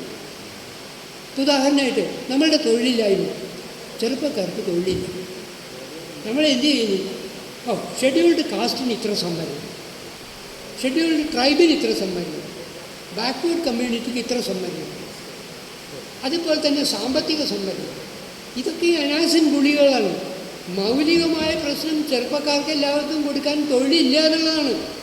അത് ചികിത്സിക്കാതെ ഈ അനാസിൻ കൊണ്ട് പ്രധാന ഭക്ഷണമാക്കി തീർക്കുകയാണ്. ഇത് അതിൻ്റെ അർത്ഥതലം ആണ്. പാലൂർ ഉപയോഗിച്ച വാക്കുകളിൽ ഈ അർത്ഥം വരില്ല. പക്ഷെ ആലോചിച്ച് കഴിയുമ്പോൾ ഇതാണ് അതിൻ്റെ അർത്ഥതലം എന്ന് നമുക്ക് മനസ്സിലാവും. ഇവിടെ ഒരു ശബ്ദാഡംബരവുമില്ല. പക്ഷെ നമ്മളുടെ സമൂഹത്തിലെ അതിക്രൂരമായൊരു സത്യത്തെ അദ്ദേഹം കുറച്ച് വാക്കുകൾ ആവിഷ്കരിച്ചെടുത്തത്. ഇത് കഴിഞ്ഞിട്ടാണ് ഭാവതലം എന്നുള്ളത് ഉണ്ട്. ഇപ്പോൾ ജി ശങ്കരക്കുറുപ്പിൻ്റെ പ്രസിദ്ധമായ സൂര്യകാന്തി സൂര്യകാന്തി പൂവിന് സൂര്യനോടുള്ള അനുരാഗത്തെ മാത്രം ചിത്രീകരിക്കുന്നതല്ല. തന്നേക്കാൾ വളരെ ഉയർന്ന ഒരു വിവാഹബന്ധത്തെ പറ്റി സ്വപ്നം കാണുന്ന ഏത് പെൺകുട്ടിയുടെ മനസ്സും ഈ സൂര്യകാന്തിയുടെ മനസ്സാണ്. അര്യമാവിനെ സ്നേഹിക്കുന്ന ധിക്കാരത്തിന് സൂര്യകാന്തി എന്നെ പുച്ഛിപ്പതാണ് ഈ ലോകം എന്നൊക്കെ പറയുമ്പോൾ ഇവളുടെ മനസ്സിലുള്ള തൻ്റെ വിനീതത്വം, ആ തൻ്റെ വിനീതത്വം തൻ്റെ ആഗ്രഹത്തിൻ്റെ പരിമയിലേക്ക് എത്തുന്നില്ല എന്നുള്ളതിൻ്റെ ആ ക്ലേശ സഹിഷ്ണുതയാണ് ഓരോ വരിയിലും കൈക്കൊള്ളുന്നത്. വളരെ പണിപ്പെട്ടാണ് എൻ്റെ മേൽ നിന്നും ദേവൻ കളനും സുരക്തമം കൈയെടുത്തത് നൂനം, അക്ഷരം പുറപ്പെട്ടില്ല അന്യോന്യം നോക്കി ഞങ്ങൾ തൽക്ഷണം കറമ്പിലാവിന്തിനങ്ങോട്ടേക്കെത്തി, നന്ദി കാണിപ്പാൻ എൻ്റെ ശിരസ്സു കുനിഞ്ഞത് മണ്ഡിതോത്സാഹൻ പോകെ കണ്ടിരിക്കില്ല ദേവൻ എന്ന് പറയുന്ന അവളുടെ അടക്കിപ്പിടിച്ച ദുഃഖം മുഴുവൻ, ആ ഭാവ തീവ്രത മുഴുവൻ ആ കവിതയിൽ വരുന്നു. ഇതിൻ്റെ അപ്പുറമാണ് സംസ്കാരതലം എന്നുള്ള ഭാഗം. ഈ സംസ്കാരതലത്തിൽ മലയാളിയുടെ പൊതു ഒരു സംസ്കാരമാണ്. ഏറ്റക്കുറച്ചിലുകളുണ്ടാവും. അതുമായി സമന്വയിച്ചാൽ മാത്രമേ പൂർണ്ണമായിട്ടും നമുക്ക് കവിത ഉൾക്കൊള്ളാൻ പറ്റും. ഉദാഹരണമായിട്ട് ഓമനത്തിങ്കൾക്കിടാവോ നല്ല കോമളത്താമരപ്പൂവോ, ഇത് ലോകത്തിലെ ഏതെങ്കിലും ഭാഷയിലേക്ക് പരിഭാഷപ്പെടുത്തണം. വേണ്ട എടശ്ശേരിയുടെ പ്രസിദ്ധമായ കൃതി. താഴെ വെച്ചാൽ എറുമ്പരിച്ചാലോ തലയിൽ വെച്ചാൽ പേനരിച്ചാലോ തങ്കക്കുടത്തിനെ താലോലമാട്ടിയിട്ട് തങ്കക്കട്ടിലിൽ പട്ടു വിരിച്ചിട്ട് തണുതണ തുമ്മട തട്ടിയുറക്കിയിട്ട് ചാഞ്ഞുമയങ്ങുന്നു നങ്ങേലി പാപ്പ കൊടുക്കുന്നു നങ്ങേലി ആവ കൊടുക്കുന്നു നങ്ങേലി കാച്ചിയെ മോരൊഴിച്ച് ഒപ്പി വടിച്ചിട്ട് കാക്കയെ പൂച്ചയെ പാട്ടുകൾ പാടിയിട്ട് മാനത്തമ്പിളി മാമനെ കാട്ടിയിട്ട് മാമു കൊടുക്കുന്നു നങ്ങേലി. ഇത് വേറെ ഏത് ഭാഷയിലേക്ക് നിങ്ങൾക്ക് തർജ്ജമയുള്ളൂ? കാച്ചിയ മോരൊഴിച്ച് ഒപ്പി വടിച്ചിട്ട് കാക്കയെ പൂച്ചയെ പാട്ടുകൾ പാടിയിട്ട് മാനത്തമ്പിളി മാമനെ കാട്ടിയിട്ട് മാമു കൊടുക്കുന്നു നങ്ങേലി എന്നുള്ള പദം ആ വയല് taking the rice and squeezing it എന്നൊക്കെ പറഞ്ഞ് ഇംഗ്ലീഷിലേക്ക് അങ്ങോട്ട് തർജ്ജമ ചെയ്താൽ എങ്ങനെ ആദ്യം പേരാ കൊച്ചിൻ്റെ കഴുത്ത് ഇരിക്കുകയാണ്. ഇത് സംസ്കാരതലം. സംസ്കാരതലത്തിലേക്ക് നമുക്ക് കവിത മാറ്റാൻ പറ്റില്ല. അതുകൊണ്ടാണ് ഈ സംസ്കാരതലമാണ് ഏറ്റവും ഉന്നതമായ ആസ്വാദന തലം. ഇത് കുട്ടിക്കൃഷ്ണമാരാരെ എടുത്ത് പറയുന്നത്. അദ്ദേഹത്തിൻ്റെ ഭാരത പര്യടനം അത് ഉദാഹരണമാണ്. ഗദ്യത്തിലാണ്. മഹാഭാരതത്തിൽ നമ്മൾ കാണാത്ത എത്രയോ അർത്ഥങ്ങളാണ് അദ്ദേഹം അത് കണ്ടെത്തുന്നത്. അതൊരു ഇന്ത്യൻ സംസ്കാരത്തെപ്പറ്റി. നമുക്ക് മലയാള കവിത കഴിഞ്ഞാൽ പിന്നെ ദക്ഷിണേന്ത്യൻ ഭാഷകളിലെ കവിതകളാണ് നമുക്ക് കുറേയെങ്കിലും ഉൾക്കൊള്ളാൻ പറ്റും. അത് കഴിഞ്ഞിട്ടേ ഉത്തരാഹ ഭാഷകളിലേക്ക് കിടക്കാൻ പറ്റുള്ളൂ. അത് കഴിഞ്ഞിട്ടേ യൂറോപ്യൻ ഭാഷകളിലേക്ക് കിടക്കാൻ പറ്റില്ല. എൻ്റെ ഒരു വായനാനുഭവം അങ്ങനെ. ആ ഒരു പ്രത്യേകതയിൽ ശബ്ദതലത്തിൽ നിന്ന് അർത്ഥതലത്തിലേക്ക് എത്തി, അർത്ഥതലത്തിൽ നിന്ന് ഭാവതലത്തിലേക്ക് എത്തി, ഭാവതലത്തിൽ നിന്ന് സംസ്കാര തലത്തിലേക്ക് എത്തി. മലയാളിക്ക് മാത്രം മനസ്സിലാവുന്ന ചില പേരുണ്ട്. ഞാൻ പണ്ട് വൈലോപ്പള്ളി മാഷോട് എനിക്ക് ചോദിച്ചു, മാഷ് കുറച്ച് കവിതകൾ ഇംഗ്ലീഷിൽ തർജ്ജമ ചെയ്യുന്നു. അപ്പോൾ മാഷായിട്ട് ഇമ്മീഡിയറ്റ് ആയിട്ടുള്ള റിയാക്ഷൻ ഇതാണ്, അപ്പോൾ കുറേ കാശ് കിട്ടൂലേ? ഞാൻ അതെനിക്കറിയാൻ പറ്റും. മാഷ് അപ്പോൾ എന്നോട് പറഞ്ഞു, തനിക്ക് തർജ്ജമ ചെയ്യൂലേ? നമ്മൾ എനിക്ക് പറ്റില്ല, മാഷ കവിത എനിക്ക് തർജ്ജമ ചെയ്യാനേ പറ്റില്ല. പിന്നെ ആരാ? ഞാൻ പറഞ്ഞു വിഷ്ണു ചെയ്യുമായിരിക്കും. വിഷ്ണുനാരായണനോട് ചോദിച്ചാൽ ചിലർ ചെയ്യും. വിഷ്ണു ചെയ്യും. പിന്നെ കുമാരപിള്ള സാറിനോട് ചോദിച്ചാൽ, അന്ന് ജി കുമാരപിള്ള സാറിന്, കുമാരപിള്ള ചെയ്യും. മാഷക്ക് തന്നെ ചെയ്തുകൂടെ? ഒന്നാം തരം ഇംഗ്ലീഷ് എഴുതും വൈലോപ്പള്ളി മാഷ്ക്ക് ചെയ്തുകൂടെ? ചിലതൊക്കെ ഞാനും ചെയ്യാം. അപ്പോൾ ഞാൻ ചോദിച്ചു, അയ്യോ പഠിക്കാൻ സാർ, അയ്യോ അത് വേണ്ട. ആളുകളോട് അയ്യോ പഠിക്കാൻ വേണ്ട, പക്ഷേ ഇവർ മാത്രം മതിക്കുകയുള്ളൂ. അത് കഴിഞ്ഞിട്ട് പിന്നത്തെ ആഴ്ച ഞാൻ മാഷോട് ചോദിച്ചു, ആലോചിച്ചോ ഏതൊക്കെയാണ് തർജ്ജമ ചെയ്യേണ്ടത്? അത് നടക്കില്ല. അതെന്താ മാഷ നടക്കാത്തത്? അപ്പം അദ്ദേഹം എന്നെ ചെല്ലിക്കേപ്പിച്ച 2 വരിയുണ്ട്. പുളിയല നേർക്കര മുണ്ടു മടക്കി പൂവ് നിറച്ചാൾ അമ്മാളു. ഇതെങ്ങനെ തർജ്ജമ ചെയ്യുന്നു? ഈ പുളിയല നേർക്കര മുണ്ട് മലയാളിക്കല്ലാണ്ട് ആർക്കാ മനസ്സിലാകുക? പുളിയല നേർക്കര മുണ്ടു മടക്കി പൂവ് നിറച്ചാൾ അമ്മാളു എന്നുള്ള വരി എങ്ങനെ തർജ്ജമ ചെയ്യും എന്നാണ് ചോദിച്ചത്. അപ്പം ഞാൻ മാഷോട് പറഞ്ഞു, ആ കവിത വേണ്ട മാഷേ. അപ്പോഴാണ് മാഷ ആലോചിക്കുന്നത്, അങ്ങനെ ഒരു സാധ്യതയുണ്ടല്ലോ. ഈ ഒരാഴ്ച മുഴുവൻ പുള്ളി ഇതുകൊണ്ടാണ് നടന്നിരുന്നത്. ഈ 2 വരി എങ്ങനെ തർജ്ജമ ചെയ്യും എന്നുള്ളതാണ്. വൈലോപ്പള്ളി കവിതയുടെ ഭംഗി നമ്മൾ കണക്കാക്കുന്നത് ഈ സംസ്കാരം അതിലേക്ക് കടന്നു വരുന്നതാണ്. അദ്ദേഹത്തിൻ്റെ ചേറ്റുപുഴ എന്നൊരു കവിത. ചേറ്റുപുഴ കുറേ കാലം മുമ്പ് ഒരു ബസ് അപകടം ഉണ്ടായത് മുതിർന്ന ആളുകൾക്ക് ഓർമ്മയുണ്ടാവും, കുട്ടികൾക്കതൊന്നും ഓർമ്മയുണ്ടാവില്ല. കുറേ കാലം മുമ്പാണ്. പിന്നത്തെ കൊല്ലം ഓണക്കാലത്ത് വൈലോപ്പള്ളി അതിലെ ബസ്സിൽ പോകുമ്പോൾ ഡ്രൈവറോട് പറയുന്നുണ്ട്, സൂക്ഷിച്ച് ഓടിക്കണേ, കഴിഞ്ഞ കൊല്ലം ഓണം ഒരുപാട് പേരുടെ കണ്ണീരായതാണ്, സൂക്ഷിക്കണേ എന്നൊക്കെ പറയുന്നുണ്ട്. ആ സന്ദർഭം അറിയിക്കുമ്പോൾ അപ്പോൾ ചേറ്റുപുഴയ്ക്ക് പോകുന്ന വഴി കോളേജിൽ പഠിക്കുന്ന കുറച്ച് പെൺകുട്ടികൾ ആ ബസ്സിൽ കയറും. അപ്പോൾ കാലത്തെ കുളി കഴിഞ്ഞിട്ട് ഇവരുടെ മുടി ഉണങ്ങിയിട്ടില്ല, അതുകൊണ്ട് ഈ തുമ്പ് കെട്ടി ഇങ്ങനെ ഇട്ടിട്ട് അവർ മുമ്പേക്ക് നോക്കി നിൽക്കും. കവി അവരുടെ പിൻവശം ഈ മുടിയാണ് കാണിക്കുന്നത്. എന്നിട്ട് അദ്ദേഹം ചേറ്റുപുഴയിലേക്ക് എഴുതി, നിരൂപിക്കുന്ന നീൾമുടിയാളെ നീ ഉളവായ മുഹൂർത്തത്തിൽ കാർമുകിൽ മാലകൾ പെയ്തു ചെല്ലക്കാറ്റലതല്ലി വല്ലികളിൽ. ഈ പെൺകുട്ടികളോട് പറയുന്നതാണ്, നിൻ്റെ ഈ തലമുടി കാണുമ്പോൾ നീ ജനിച്ച സമയത്ത് നിരൂപിക്കുന്ന നീൾമുടിയാളെ നീ ഉളവായ മുഹൂർത്തത്തിൽ കാർമുകിൽ മാലകൾ പെയ്തു, കാർമേഘങ്ങൾ പെയ്തിട്ടുണ്ടാവും, ചെല്ലക്കാറ്റലതല്ലി വല്ലികളിൽ. കാറ്റിങ്ങനെ ഇറങ്ങിയിട്ടുള്ളത്, അതുകൊണ്ടാണ് ഇങ്ങനെ ചുരുണ്ട് കിടക്കുന്നത്. നിശ്ചയം അല്ലാതെ കുനുകുന്തള നിർച്ചരി എങ്ങനെ ഉളവായി. ഇത് എല്ലാ കവികൾക്കും, ഷെല്ലിക്കോ കിഡ്സിനോ ഒക്കെ എഴുതാവുന്ന കവിതയാണ്. പക്ഷെ പിന്നീട് ഈ കുനുകുന്തള നിർച്ചരി എങ്ങനെ ഉളവായി എന്ന് കഴിഞ്ഞിട്ട് മലയാളിക്ക് മാത്രം പറ്റുന്ന രണ്ട് വരികൾ വൈകുന്നേ. കാമന് കേളി വളർത്താനും ഒരു കോമന് കയറി ഒളിക്കാനും എന്നാണ്. ഈ കാമന് കേളി വളർത്താനും എന്ന് കഴിഞ്ഞിട്ട് ഈ കോമന് കയറി ഒളിക്കാനും എന്ന് പറയുമ്പോൾ വടക്കൻ പാട്ടിൻ്റെ സംസ്കാരം മുഴുവൻ ഒളിച്ചുകൊണ്ടിരുന്നു. ഈ വടക്കൻ പാട്ടിൻ്റെ സംസ്കാരം അറിയാത്ത ഒരാൾക്ക് ഈ കവിത രസിക്കില്ല. വൈലോപ്പള്ളിയുടെ വടക്കൻ പാട്ട് എന്നൊരു കവിത തന്നെയുണ്ട്. ഹെഡ് മാഷായിരിക്കുന്ന കാലത്ത് ഒരു ക്ലാസ് ടീച്ചർ വരാത്ത ക്ലാസ്സിൽ ക്ലാസ്സിന് പോകുന്നുണ്ട് ഹെഡ് മാഷ്. അപ്പോൾ എങ്ങനെയെങ്കിലും 45 മിനിറ്റ് കഴിച്ചു കൂട്ടണം. ടീച്ചറോട് ചോദിച്ചു, ഏത് പാട്ടാണ് പഠിക്കണേ? വടക്കൻ പാട്ടാണ്. ഓരോരുത്തരായിട്ട് ചൊല്ലിക്കോളും. ഓരോ കുട്ടികളും ഓരോ വരി ഇങ്ങനെ ചൊല്ലാണ്. ഇത് ചൂരുവുമില്ല ചുണയുമില്ല, ഉറക്കം തൂങ്ങിയ പോലെയാണ് ഇങ്ങനെ പാടുന്നത്. കുറച്ച് കഴിഞ്ഞിട്ട് പിന്നെ ഒരു ചിടുങ്ങൻ്റെ ഊഴമായി അവൻ നിന്നു ചീറി ഉറുമി വാൾ ചീറ്റിയിടും പോലെ. പിന്നെ ഒരു പയ്യൻ്റെ അടുത്ത് വന്നപ്പോൾ ഉറുമി വാൾ ചീറ്റുന്ന പോലെയാണ് അവനിത് ചൊല്ലുന്നത് എന്ന് പറയും. ഈ ഉറുമി വാൾ ചീറ്റുന്ന വടക്കൻ പാട്ടിൻ്റെ അന്തരീക്ഷം ആ സംസ്കാരതരം മനസ്സിലാക്കാവുന്ന എന്തായാലും ആസ്വദിക്കാൻ പറ്റും. കവിത മനോഹരമായിട്ടുള്ള കവിതയാണ്. എന്നിട്ട് അവസാനിക്കുന്നത് അതാണ്. അവനോട് ചോദിച്ചു, നിൻ്റെ പേരെന്താണ്? കേശവൻകുട്ടി എന്നാണ്. അവസാനത്തെ 2 വരിയിൽ എഴുതിയിട്ടുണ്ട്. ഇപ്പോൾ കേശവൻകുട്ടി ബോർഡർ സെക്യൂരിറ്റി ഫോഴ്സിലെ പട്ടാളക്കാരനാണ്. എൻ്റെ നാടിൻ്റെ അതിർത്തി കാക്കുകയാണ് എന്ന് പറഞ്ഞാൽ ആ കവിത അവസാനിക്കുന്നു. അതിനെപ്പറ്റി ദുഃഖകരമായ അനുഭവം കൂടിയുണ്ട്. ഒരിക്കൽ ഹൈസ്കൂൾ ക്ലാസ്സുകളിലെ ടെക്സ്റ്റ് ബുക്ക് ഉണ്ടാക്കാൻ വേണ്ടിയിട്ട് ഉള്ളൊരു കമ്മിറ്റി പുസ്തകമൊക്കെ ഉണ്ടാക്കി. അപ്പോൾ അതിനൊരു എക്സ്പെർട്ട് ഒപ്പീനിയൻ എന്നെ വിളിച്ചു. അപ്പോൾ ഞാൻ പറഞ്ഞു, വൈലോപ്പള്ളിയുടെ ഈ കവിത ഒന്ന് ചേർക്കാം. 9ലും 10ലും പഠിക്കുന്ന കുട്ടികൾക്ക് വളരെ രസിക്കും, ചെറിയ കവിതയാണ് എന്ന് പറഞ്ഞു. അപ്പോൾ ഒരാൾ പറഞ്ഞു, അത് പറ്റില്ല, അത് ചേർക്കണ്ട. അവർ 7ാം ക്ലാസ്സിൽ ആരോമൽ ചേവകരും ഉണ്ണിയാർച്ചയും പാഠം പഠിച്ചിട്ടുണ്ട്, അതുകൊണ്ട് ഇത് വേണം. എൻ്റെ കഴിവ്. അപ്പോൾ കവിത ആസ്വാദനത്തിൽ പരിശിക്ഷിതനായിട്ടുള്ള ഒരു വായനക്കാരന് ഒരുപാട് കാര്യങ്ങൾ ചൂണ്ടിക്കാണിക്കേണ്ടത്.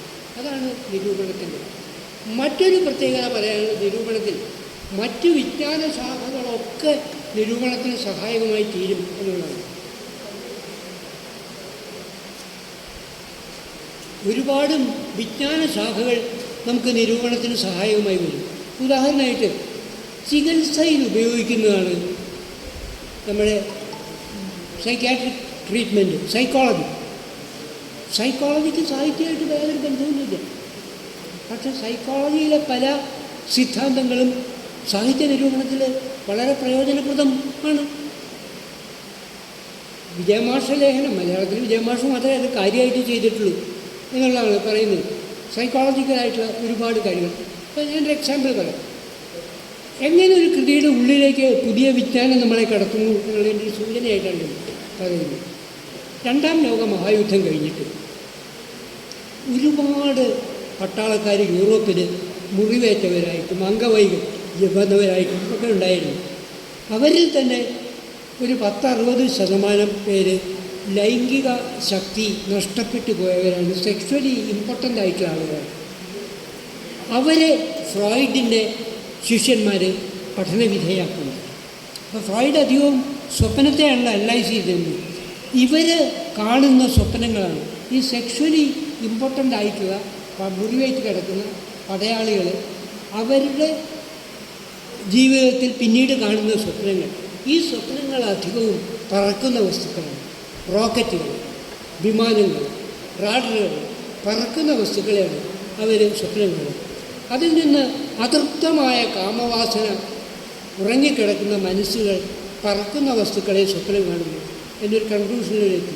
നമ്മുടെ സന്ദേശകാവ്യങ്ങൾ അത് തന്നെയാണ് പറയുന്നത്. മേഘസന്ദേശം, ശുഭസന്ദേശം, കോകില സന്ദേശം, താത്വിക സന്ദേശം എല്ലാം പറക്കുന്ന വസ്തുക്കളാണ്, പക്ഷികളാണ്. അതൃപ്തമായ കാമവാസനയാണ് ഈ സന്ദേശകാവ്യങ്ങളുടെ പ്രമേയം. ഉത്തരംബശങ്കാരാണ്. അതൃപ്തമായ കാമവാസനയാണ്, പറക്കുന്ന വസ്തുക്കളെയാണ് ചൂണ്ടിക്കാണിക്കുന്നത്. അപ്പോൾ സാഹിത്യവുമായിട്ട് നേരെ ബന്ധമില്ലാത്ത ഒരു വിജ്ഞാന ശാഖയ്ക്ക് പോലും സാഹിത്യ നിരൂപണത്തെ സമ്പുഷ്ടമാക്കാൻ സാധിക്കും എന്നുള്ളതാണ്. ഇമ്മട്ടിലാണ് നിരൂപണം നമ്മൾ കൈകാര്യം ചെയ്യുന്നത്. നമുക്ക് ലഭിച്ചിട്ടുള്ള 2 തരം നിരൂപണമുണ്ട്. ഒന്ന് പൗരസ്ത്യ സാഹിത്യ നിരൂപണവും ഒന്ന് പാശ്ചാത്യ സാഹിത്യ നിരൂപണവും. ഇത് കയറിയും അങ്ങോട്ടും ഇങ്ങോട്ടും കൂടിക്കിടക്കുന്ന ഒരുപാട് ഭാഗങ്ങളുണ്ടെങ്കിലും മൗലികമായൊരു വ്യത്യാസമുണ്ട്. പടിഞ്ഞാറൻ കാവ്യമീമാംസകൾ ചില സന്ദർഭങ്ങളിലെങ്കിലും നിങ്ങളോട് ഒരു കൃതി എങ്ങനെയാണ് വായിക്കേണ്ടത് എന്ന് പറഞ്ഞു കിട്ടും. പക്ഷേ ഇന്ത്യൻ കാവ്യമീമാംസകൻ ഒരിക്കലും നിങ്ങളോട് ആ കൃതി ഇങ്ങനെയാണ് വായിക്കേണ്ടതെന്ന് പറയില്ല. ആ കൃതിയിൽ ഞാൻ ഇങ്ങനെയൊക്കെയാണ് വായിച്ചത് എന്ന് അയാൾ പറയുന്നു. നിങ്ങൾക്ക് നിങ്ങളുടെ വായന. അവിടെ വായനക്കാരനാണ് പരമാധികാരി, ഗൈഡല്ല. മറ്റൊരു വിധത്തിൽ പറഞ്ഞാൽ പടിഞ്ഞാറൻ കാവ്യമീമാംസകൻ കാട് കാണും, മരം കാണുന്നു വരില്ല. പൗരസ്ത്യ കാവ്യമീമാംസകൻ മരം കാണും, അയാൾ കാട് കാണില്ല. ഒരു കൃതിയെ മുഴുവൻ വിലയിരുത്തുന്ന രീതിയായില്ല. ഓരോ ഭാഗം എടുത്തു വെച്ച് ഇന്ന വാക്കിൻ്റെ ഔചിത്യം എന്താണ്, ഇന്ന അലങ്കാരത്തിൻ്റെ ഔചിത്യം എന്താണ്, ഇതേ പറഞ്ഞു തരുന്നു. നിങ്ങൾ അതുപോലെ വായിക്കണമെന്ന് അയാൾക്ക് ഒരു നിർബന്ധമില്ല. നിങ്ങൾക്ക് നിങ്ങളുടേതായിട്ടുള്ള വായന മണ്ഡപമുണ്ട്. അതായത് വായനക്കാരൻ്റെ വ്യക്തിഗതമായ താല്പര്യത്തെ പടിഞ്ഞാറൻ കാവ്യമീമാംസയേക്കാൾ കൂടുതൽ പരിഗണിക്കുന്നത് പൗരസ്ത്യ കാവ്യമീമാംസ. അവരിങ്ങനെ തലനാരിഴ കീറി എടുക്കുന്നു. നമുക്ക് അത്ഭുതം തോന്നും. എത്ര സൂക്ഷ്മമായ തലത്തിലേക്കാണ് അഭിത, വ്യഞ്ജന, ലക്ഷണ, ഇങ്ങനെ ഓരോ വാക്കുകൾ പറഞ്ഞ് സങ്കേത ജഡിലമായിട്ടാണ് പറയുന്നത്. പക്ഷേ അതൊരു കവിശിക്ഷ എന്നാണ് അവരതിന് പറയുക. സാഹിത്യ നിരൂപണം എന്നല്ല, കവിശിക്ഷ എന്നാണ് പറയുക. കവിത വായിക്കേണ്ടത് എങ്ങനെയാണ് എന്ന് നിങ്ങളുടെ മുമ്പിൽ ഉദാഹരണങ്ങൾ കാണിച്ചു തരിക. നിങ്ങളൊരിക്കലും അങ്ങനെ വായിക്കണം എന്ന് അവർ ശാഠ്യം പിടിക്കാറില്ല. ഇതാണ് നിരൂപണത്തെപ്പറ്റി സാമാന്യമായി നമുക്ക് പറയാനുള്ളത്.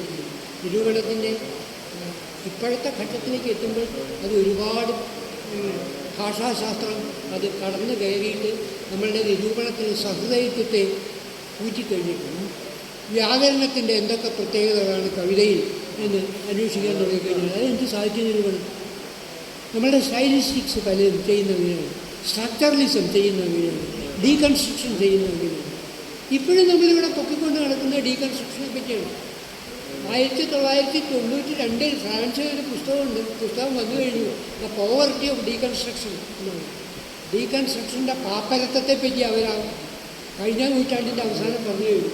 ഇപ്പോഴും നമ്മളിതാണ് ഏറ്റവും വലിയ നിരൂപണം ഇതാണ് പറഞ്ഞുകൊണ്ടിരുന്നത്. ഇത് ഭാഷാശാസ്ത്രത്തിൻ്റെ അതിപ്രസരങ്ങളാണ്. നിങ്ങളൊന്ന് ആലോചിച്ച് നോക്കും, ഒരു പെൺകുട്ടിക്ക് കിട്ടുന്ന പ്രേമലേഖനത്തിൽ എത്ര പൂർണ്ണക്രിയയുണ്ട്, എത്ര അപൂർണക്രിയയുണ്ട്, ഏതൊക്കെയാണ് അതിൽ തട്ടിതം എന്ന് അന്വേഷിക്കാൻ തുടങ്ങിയ എന്ത് പ്രേമലേഖനം. അതാണ് ഭാഷാശാസ്ത്രം കടന്ന് ഈ കൃതികൾക്ക് ചെയ്യുന്നത്. മറ്റേ പഴയൊരു റിട്ടയർഡ് പ്രൊഫസറുണ്ടായിരുന്നു, അവർ കുമാരനാശാൻ്റെ വീണഭൂവിലെ പൂർണ്ണക്രിയകൾ എത്രയാണ്, അതിഭേദം ആ പൂവങ്ങടി കീറി കഴിയുന്നു. വി മർഡർ ടു ഡിസക്ട് എന്ന് പറയുന്നത്. ഒരു കാര്യം കൂടി പറഞ്ഞ് ഞാൻ അവസാനിപ്പിക്കും. അത് ഒരിക്കൽ വായിച്ച പുസ്തകം പിന്നീടും വായിക്കുമ്പോൾ പുതിയ അർത്ഥതലങ്ങൾ വായിക്കും. ഞാൻ ഒരു എക്സാമ്പിൾ പറയാം, വിശദീകരിക്കുന്നില്ല, ഒരു ഉദാഹരണം പറയാം. കുമാരനാശാൻ്റെ ആദ്യത്തെ പ്രധാനപ്പെട്ട ഖണ്ഡകാവ്യം നളിനിയാണ്. വീണഭൂവിലെ ചെറിയ കൃതിയാണ്.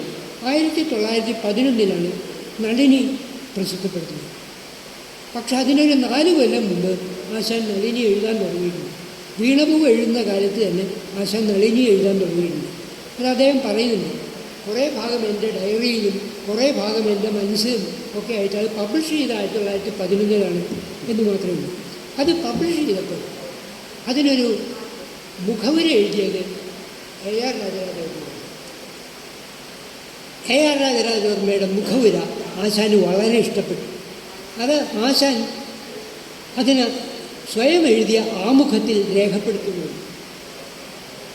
AR രാജരാജവർമ്മ എഴുതിയത് നളിനിയിലെ അങ്കിയായ രസം സംഭോഗ ശൃംഗാരം ആണ്. പുരുഷന് സ്ത്രീയായിട്ടുള്ള ബന്ധമാണ് നളിനിയിലെ അടിസ്ഥാനമായ രസം സംഭോഗ ശൃംഗാരം എന്ന് AR തമ്പുരാൻ എഴുതി. ആമുഖം എഴുതിയപ്പോൾ ആശാൻ പറഞ്ഞു, കവിമര്യാദ അനുസരിച്ച് ഞാൻ ഒളിച്ചു വെച്ച കാര്യങ്ങളിലൊക്കെ തമ്പുരാൻ്റെ വിരലെത്തിയിട്ടുണ്ട്, അതിലെനിക്ക് സന്തോഷമുണ്ട് എന്ന് ആശാൻ എഴുതി. അതായത് അതിലെ സംഭോഗ ശൃംഗാരമാണ് അംഗീകാര രസമെന്ന് ഞാൻ പറയാതെ പറഞ്ഞത് കണ്ടെത്തിയിട്ടുണ്ട് തമ്പുരാൻ എന്ന് സമ്മതിക്കുന്നുണ്ട്. ഇത് രണ്ടും വായിച്ചു കഴിഞ്ഞപ്പോഴാണ് നമ്മളുടെ എല്ലാ നിരൂപകന്മാരും ആധ്യാത്മികതയിൽ ഉയർന്നു വന്ന് നളിനി മോക്ഷം പ്രാപിച്ച കഥയാണ് നളിനി എന്നാണ് പറയുന്നത്. സാനുമാഷം എങ്ങനെയാണ് പറയുന്നത്, ലീലാവതി ടീച്ചർ എങ്ങനെയാണ് പറയുന്നത്, നിത്യചൈതന്യേരി എങ്ങനെയാണ് പറയുന്നത്, എല്ലാവരും ഇതുപോലെയാണ് പറയുന്നത്. പക്ഷെ അങ്ങനെയാണെങ്കിൽ ഈ ആശാൻ ഇങ്ങനെ പറയേണ്ട ഒരു കാര്യമുണ്ടോ എന്നുള്ള എനിക്ക് സംശയം തോന്നി. ആദ്യമൊക്കെ നളിനി വായിച്ചപ്പോഴും ഞാൻ ഈ മഹാരഥന്മാർ പറഞ്ഞ വാക്കുകൾ തന്നെ എടുത്തു.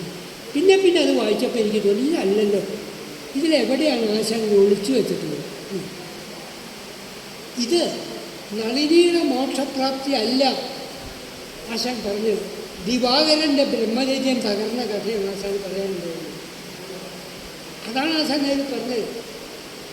ആഗതർക്ക് വിഹകസ്വരങ്ങളാൽ സ്വാഗതം പറയുന്ന സരോജിനി യോഗിയെ വശകനാക്കി രമ്യഭൂഭാഗഭംഗികൾ ഹരിക്കുമാരെയും എന്നതിൻ്റെ ഒരു ശ്ലോകമുണ്ട്. ദിവാകരൻ സന്യാസത്തിൻ്റെ ഔന്നത്യത്തിൽ നിന്ന് താഴ്വരയിലേക്ക് ഇറങ്ങി വരികയാണ് ചെയ്യുന്നത്. ഔന്നത്യത്തിൽ നിന്ന് അയാൾ താഴ്വരയിലേക്ക് വരികയാണ്. ആധ്യാത്മികതയിൽ നിന്നും ലൗകികതയുടെ താഴ്വരയിലേക്ക് അയാൾ ഇറങ്ങി വരുന്നതായിട്ടാണ് ചിത്രീകരിച്ചത്. എന്നിട്ടോ ഒരു പൊയ്കയുടെ സമീപത്തെത്തിയപ്പോൾ ആഗതർക്ക്, വരുന്ന ആളുകൾക്ക് വിഹകസ്വരങ്ങൾ, പക്ഷികളുടെ ശബ്ദത്താൽ സ്വാഗതം പറയും ഈ സരോജിനി യോഗിയെ വശകനാക്കി. സരോജിനി എന്ന് വെച്ചാൽ താമരപ്പൊയ്കയാണ്, നളിനി എന്ന് വെച്ചാലും താമരപ്പൊയ്കയാണ്. നളിനി യോഗിയെ വശകനാക്കി എന്ന് തന്നെ ആശാൻ പറഞ്ഞത്. ആഗതർക്ക് വിഭഗസ്വരങ്ങളാൽ സ്വാഗതം പറയും സരോജിനി യോഗിയെ വശകനാക്കി. അവസാനം നളിനി ദിവാകരൻ്റെ മേൽ ചാരി വീണിട്ട് മരിക്കുകയാണ് ചെയ്തത്. എന്നിട്ട് മറ്റൊരു യോഗിനി വന്ന് അവളുടെ മൃതശരീരം ആ ഉടലിൽ നിന്ന് എടുത്തു മാറ്റി എന്ന് പറയുന്നു. എടുത്തു മാറ്റിയപ്പോൾ ഏതുപോലെയാണ്, നിർമാല്യം പോലെ എന്നാണ് ആശാൻ ഉപയോഗിച്ചത്. ഭഗവാനെ നേദിക്കാൻ കൊണ്ടുപോകുന്നതാണ്, നേദിച്ച് കഴിഞ്ഞാലാണ് നിർമാല്യമാവുന്നത്. നളിനി തൻ്റെ ഉടൽ ദിവാകരനെ നേദിച്ചു കഴിഞ്ഞു, നിർമാല്യമായി. ആ നിർമാല്യം പോലെ മാത്രമല്ല, അവളുടെ ഉടലിനെ വർണ്ണിച്ചത് മത്തേപഹസ്തഗളിതം ബിസപുഷ്പം എന്നാണ്. മതിച്ച ഒരാന കശക്കി കൂട്ടിയ താമരപ്പൂ പോലെ എന്നാണ്. ഇതിൽ കൂടുതൽ സ്പഷ്ടമായിട്ട് അങ്ങനെ എങ്ങനെയാണ് പറയുന്നത്. ഇത്തരം ചാരുതകളിലേക്ക് വായനക്കാരനെ കൂട്ടിക്കൊണ്ട് പോവുക എന്നുള്ളതാണ് നിരൂപണത്തിൻ്റെ ധർമ്മം. ഒരു യൂറോപ്യൻ സാഹിത്യത്തിലാണെങ്കിൽ അക്കാഡമിക് ക്രിറ്റിസിസം, അതുപോലെ തന്നെ classical criticism, historical criticism, sociological criticism, ഇങ്ങനെ ഒരുപാട് അവാന്തര വിഭാഗങ്ങൾ ഇതിനെപ്പറ്റി പറയാം. അതേപോലെ ഒരു ഇങ്ങനത്തെ ഒരു ക്ലാസ്സിൽ 1-2 മണിക്കൂറിൽ നിന്ന് പറഞ്ഞാൽ തീരാവുന്നതല്ല. അപ്പോൾ ഇത് മാത്രം നിങ്ങൾ ധരിക്കുക, അവസാന വിധി വായനക്കാരൻ്റെതാണ്. ആ വിധിയിലേക്ക് എത്തുന്നതിന് അയാളെ കരുത്തനാക്കി മാറ്റി തീർക്കുകയാണ് നല്ല നിരൂപണം ചെയ്തു വരാറ്. ഉമ്മശ്ശേരി ചെയ്തു തരാറ്, മാരാരെ ചെയ്തു, അതാണ് MN വിജയൻ മാസ്റ്റർ ചെയ്തു. ആ നിരൂപണ പാരമ്പര്യം നമുക്ക് അഭികാമ്യമായിട്ടുള്ളതാണ് എന്നെനിക്ക് തോന്നുന്നു. നമ്മളുടെ പല പുതിയ നിരൂപണങ്ങളും നമ്മളുടെ പല പുതിയ കവിതകളും പോലെ എനിക്കൊന്നും മനസ്സിലാവാൻ, എനിക്ക് മനസ്സിലാവാത്തൊരു കാര്യം ഞാൻ ഒരാളെ എങ്ങനെ പറഞ്ഞു കൊടുക്കണം? അതാണ് നമ്മളുടെ പുതിയ നിരൂപണത്തിൽ സംഭവിച്ചിട്ടുള്ള കാര്യം. അതാണ് ഞാൻ ഈ ഡീകൺസ്ട്രക്ഷനെ പറ്റി പറയുന്ന ഒരു വലിയ നിരൂപകനോട് നിങ്ങൾ ആരുടെയെങ്കിലും നിങ്ങൾക്കുള്ള ഒരു കവിയുടെ ഒരു കവിത നിങ്ങളുടെ ഈ സിദ്ധാന്തം അനുസരിച്ച് ഒന്ന് പറഞ്ഞു തരും. അതാണ് സംഭവിച്ചുകൊണ്ടിരിക്കുന്നത്. ഇത് ആളുകളെ പറ്റിക്കാനുള്ള, ആളുകളെ പറ്റിക്കാൻ എളുപ്പമാണ്, പക്ഷേ എല്ലാ ആളുകളെയും എക്കാലത്തും പറ്റിക്കാൻ പറ്റില്ല എന്നുള്ളതാണ് സത്യം.